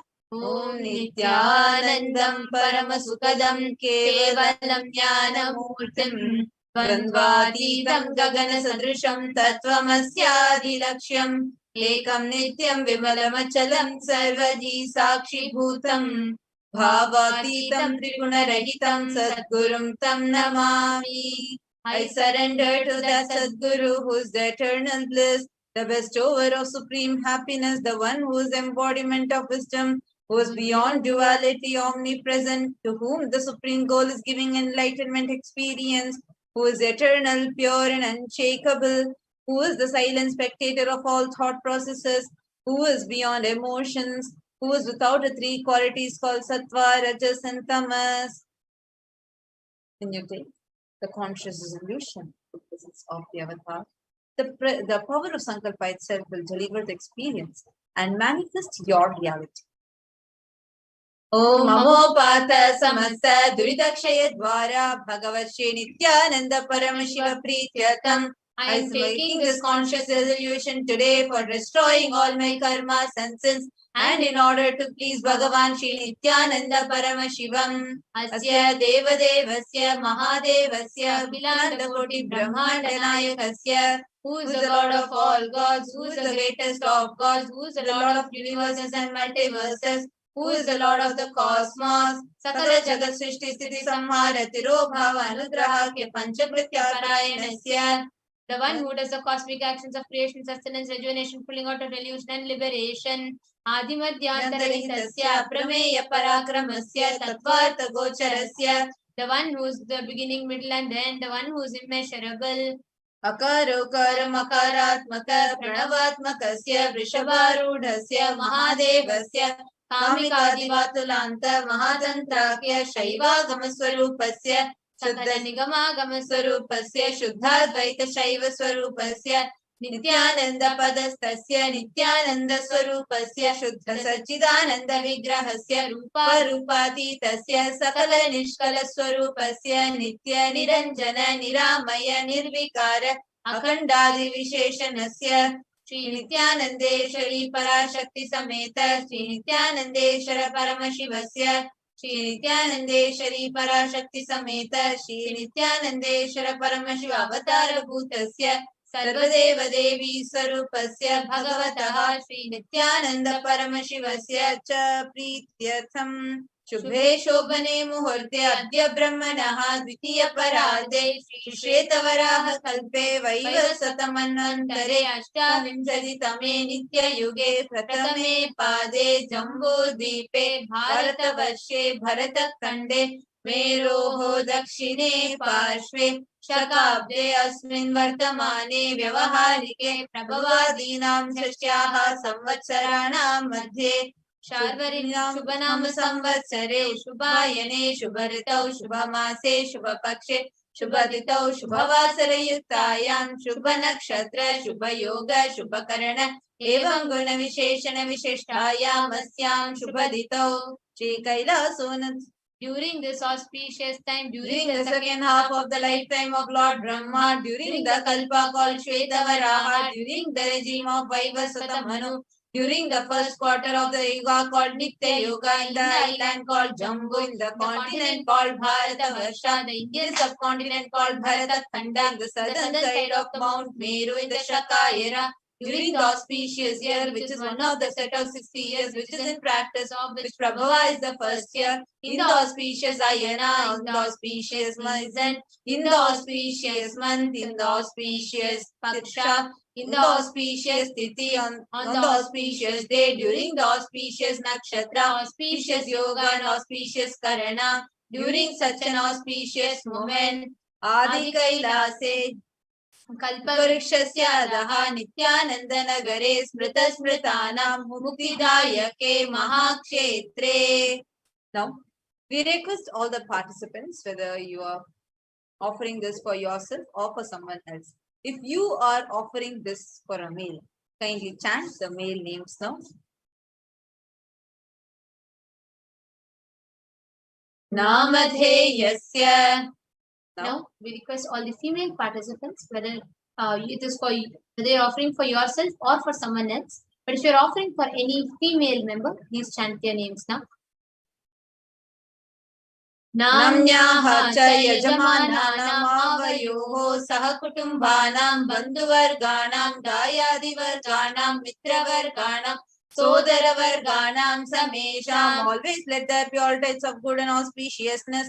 Always let there be unbroken flow and steady flow of abundance, prosperity and wealth. कुटुम्बे सर्वेषां सर्वाभीष्टसिद्ध्यर्थं चिन्तितमनोरथवाप्त्यर्थं. Let the family always be all kinds of auspiciousness. Let there be steady flow of abundance and wealth. समेषाम् आदिव्याधिनिवृत्त्यर्थं समेषां शिरादिपादपर्यन्तं विद्यमानानां समेषु अङ्गेषु जनितजनिष्यमान सकलविध नानाविध रोगाणां व्यपोहार्थं तद्वारा रोगदृढगात्रवपुः सिद्ध्यर्थं. Let all chronic diseases be healed. Let all kinds of diseases and disorders in the body, starting from head till toe, which has occurred or which is yet to occur in the various parts of the body, be healed. Let a strong, diseaseless, healthy, handsome and graceful body be obtained. समेषां परैकत्रिभिश्च कृतकरिष्यमान सकलविध तन्त्र तन्त्र यन्त्र विषचूर्णाभिचार स्तम्भन मारण उच्चाटन विद्वेषण वशीकरणादि मान्त्रिक प्रयोगेभ्यः रक्षण प्राप्त्यर्थम्. Let the protection be obtained from all evil effects of acts performed by people either in the past or yet to be performed in the future through the use of mantras, tantras, yantras, poisonous pills, employing spells for malevolent purposes like making a person immobile, killing a person through vomiting, diarrhea, and upsetting and ruining the health, poisoning and hypnotizing, etc. Apamrityu dosha nivrityartham, kala mrityu, akala mrityu, durmrityu nivrityartham. Let all the doshas or ill effects related to death like destined death, unnatural death, fatal death be removed. Samesham अंतर्दृष्टि बहिर्दृष्टि क्रूर दृष्टि व्यापार दृष्टि अनुकूल दृष्टि प्रतिकूल दृष्टि इत्यादि सकलविध दृष्ट दोष निवृत्त्यर्थम. Let all the effects of evil eyes from known and unknown sources, effects of cruelty filled eyes, evil eyes of business enemies, effects of evil eyes of people who may project as if they are well wishers, and effects of the evil eyes of the people who are against our well-being be removed. समेषाम् अंतःशत्रु बहिःशत्रु क्रूर शत्रु व्यापार शत्रु अनुकूल शत्रु प्रतिकूल शत्रु इत्यादि सकलविध शत्रु बाधा निवृत्त्यर्थम.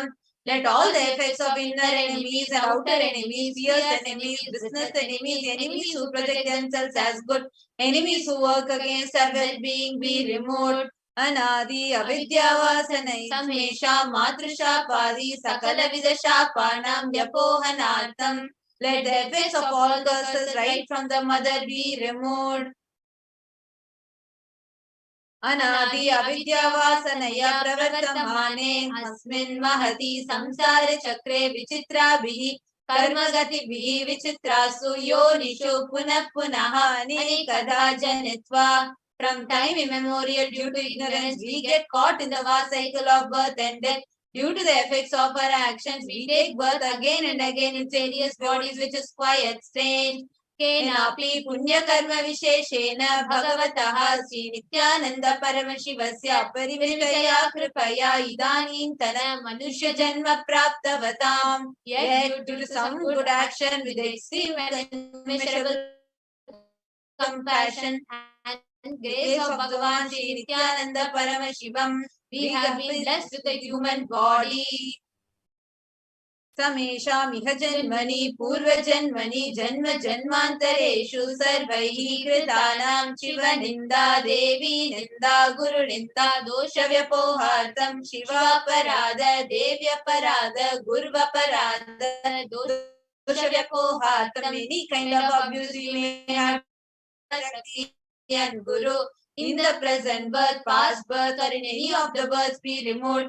Any kind of crimes, offences committed against Paramashiva, Parashakti and Guru be removed. Brahma Hatya, Surapana, Swarna Seya, Guru Talpa Gamana, Tatsansargakya, Panchamahapatakadi, Samasta Papa Vyatiriktartham. Let the 5 great sins like killing a Brahman, drinking prohibited alcohol, stealing gold, having illicit relationship with Guru's wife, one's own mother and sister and other such motherly figures, and associating with those people who have committed one or other above-mentioned sins be removed. अपि च सर्वै बाल्ये वयसि कौमारे यौवने वार्धक्ये च.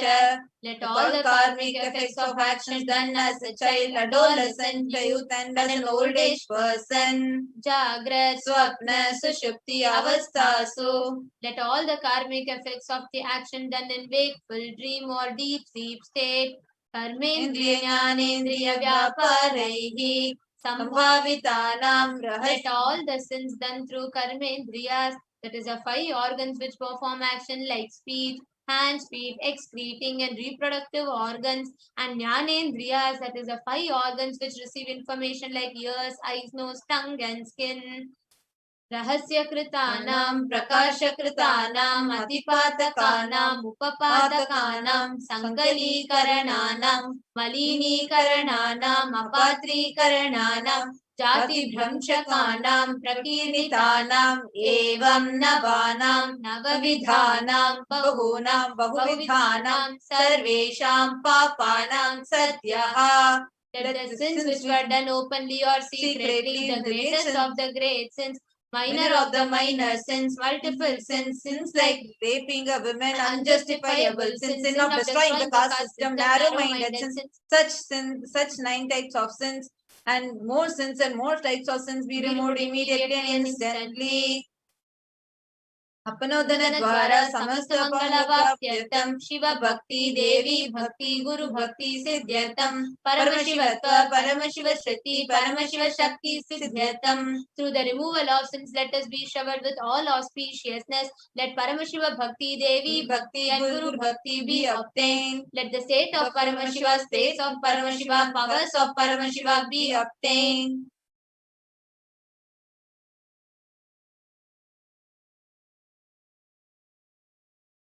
कुटुम्बे सर्वदा सन्मंगल प्राप्त्यर्थम अन्योन्य प्रेमाभिवृद्ध्यर्थम पूर्णत्व सिद्ध्यर्थम सर्वापनवृद्ध्यर्थम. Let the whole family always be showered with all auspiciousness. Let mutual love bloom among all people. Let completion happen. Let all the mishap be removed. Kshiprarogyavatyatam ayudhvividyartam.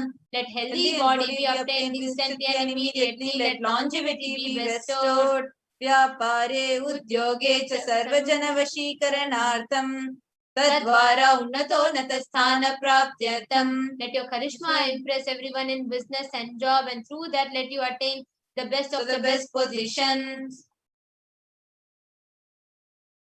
बहुधन सौख्य प्राप्त्यर्थम गृह कनक पशुपुत्र पौत्र धन धान्य सौख्य प्राप्त्यर्थम.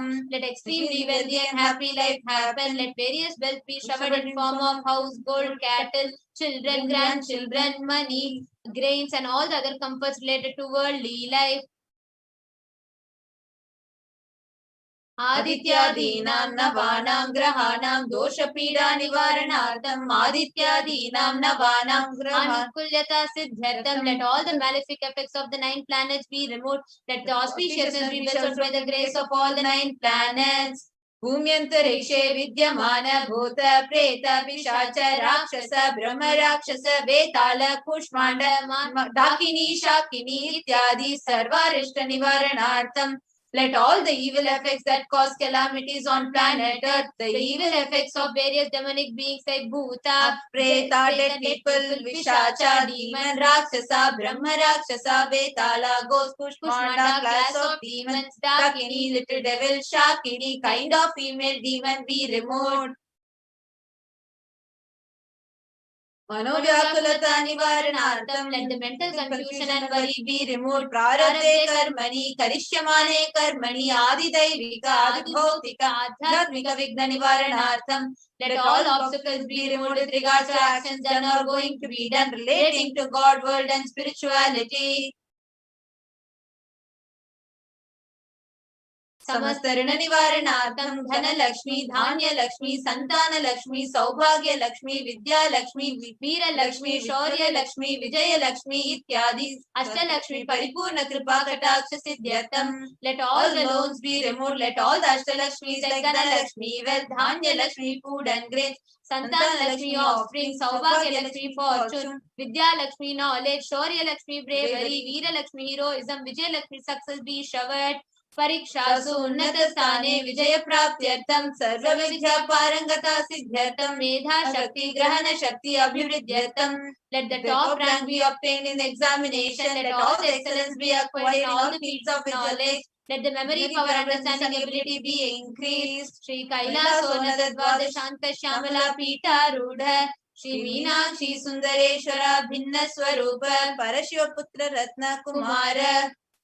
The one who has ascended the Madurai Adinam Shyamala Pita Sarvajna Pitam, which is the seat of Kailasa, from which Paramashiva rules the whole cosmos and Kailasa. Gurumanya Tulyavatara Shri Parvati Sanyapana Labda Divya Jnana Vishuddha Sakala Nigama Gamasara Bhuta Dravida Veda Pravatre the Jammamo Gurus and equal avatar, the one who received enlightenment by drinking the breast milk of Devi Parvati, author of the famous Dravida Vedam, which is the essence of all the Vedas and Agamas.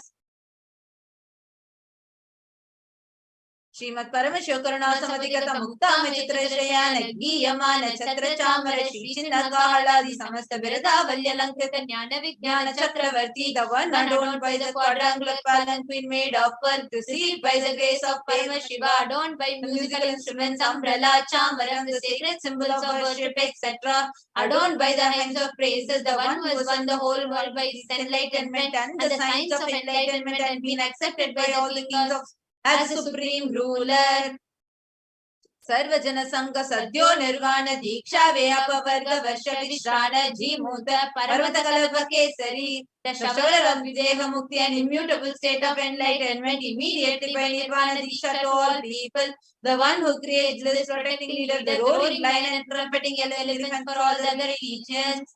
Shaiva Siddhanta Sthapanacharya Shri Rajadiraja Pandya Maharaj Guru Shapana Shakyadi Mahandakara Nivarana Jnana Bhanu Vikshana Narhara Dvajo Chedana Purvaka Srimad Vrishabhatvaja Sthapaka Shaiva Samaya Katre. The Acharya who established Shaiva Siddhanta, the Raja Guru of the Pandya king, who is the supreme king of all kings, the Guru who is also the Pandya king, the supreme king of all kings, the enlightening sun that removes the utter darkness of delusion, the one who is installed the Vrishabha flag, the creator and giver of Shaivism. Sarvajna Pitha Rudha Shri Jagat Guru Shri Jnana Sambandha Deshika Swami Vagisha Sundara Manikya Vachaka Swamina Avatara Bhuta Shri Jnana Sambandha Swami Punaradita Shyamala Pita Sarvajna Pita Trinavatyuttara Chitama Guru Mahasannidhana. The one who is the ruler of Sarvajna Pita, the seat of omniscience, O the avatar of such above mentioned attributes, the Guru of the whole world, Shri Jnana Sambandha Deshika Swami Appa Sundara and Manikya Vachaka Swami. O the ruler of kingdom of enlightenment, the Shyamala Pita Mahasamastana, which was revived by Jnana Sambandha Swami. O the one who has ascended the seat of omniscience, the 293rd Guru Mahasannidhana, Arunagiri Yogeshwara Paramparagata Arunachala Sarvajna Pita Guru Mahasannidhana, the one who has ascended the seat of Arunachala Sarvajna Pita in the lineage of Arunagiri Yogeshwara. Kailasa Paramparagata Kanchi Kailasa Sarvajna Pita Traistrinshaduttara Dvishitama Guru Mahasannidhana. The one who has ascended the seat of Kanchi Kailasa Sarvajna Pita as the 233rd Pontiff Guru Mahasannidhanam in the lineage of Kailasa. Nityotsav Nitya Mangala Nitya Kalyani Nitya Rajita Kailasa Paramparagata Adi Kailasa Nityananda Pitha Mahasamastana Mahasimhasana Pitha Katre. The creator of the Nithyananda Pita Mahasimhasana Pita, which is eternally celebrating auspicious festival and having attractive energy of enriching.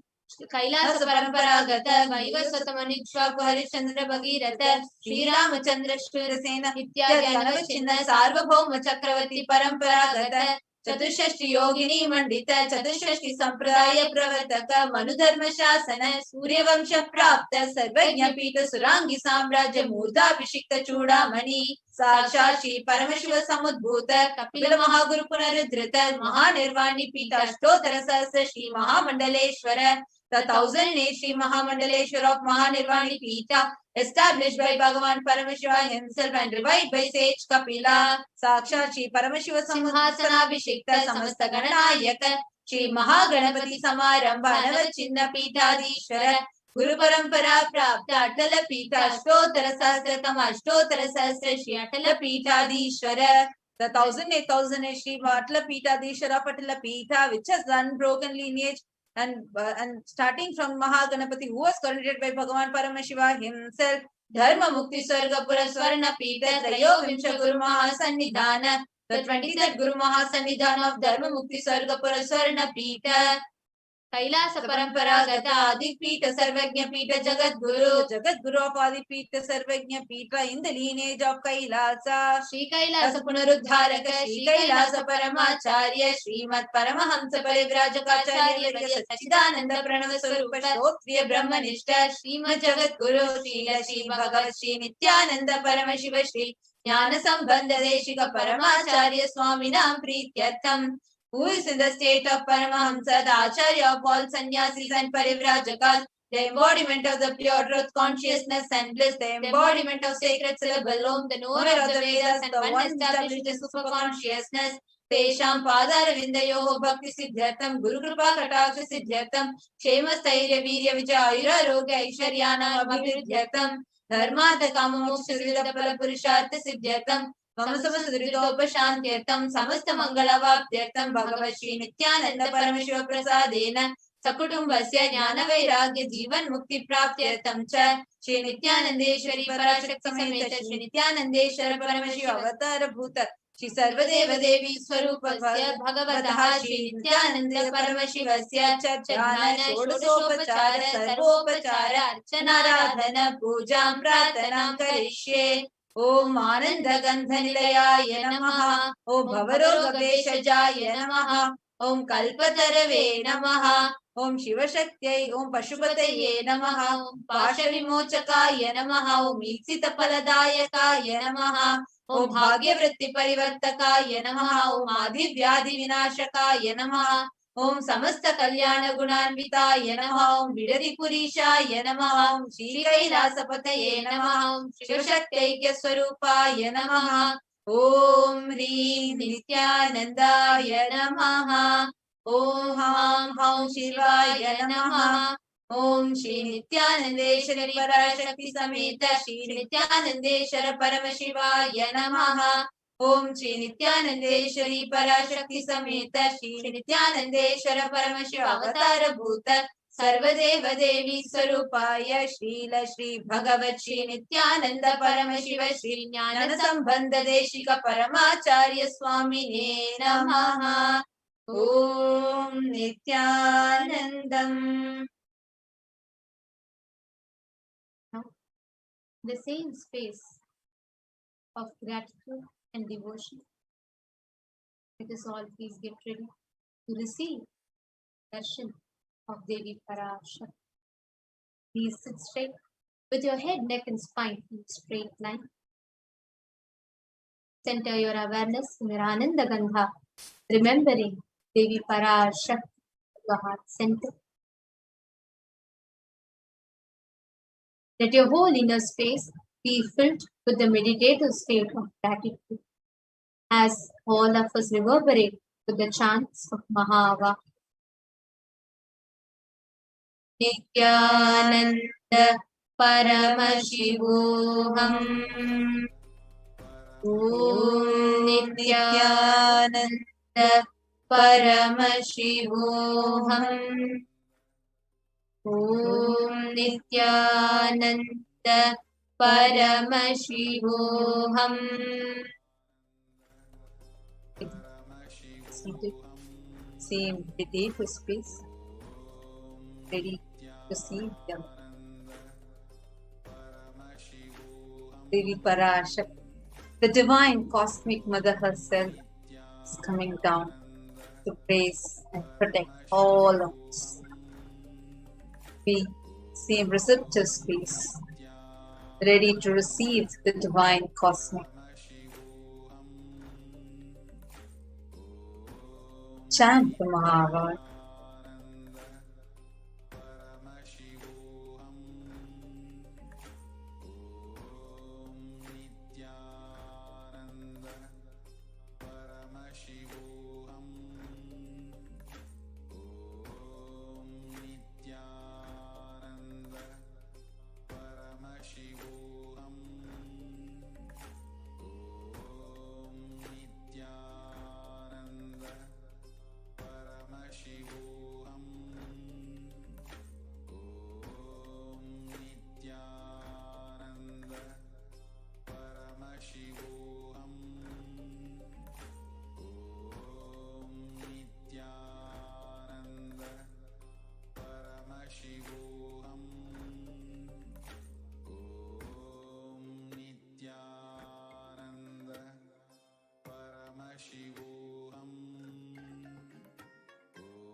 Paramashivoham.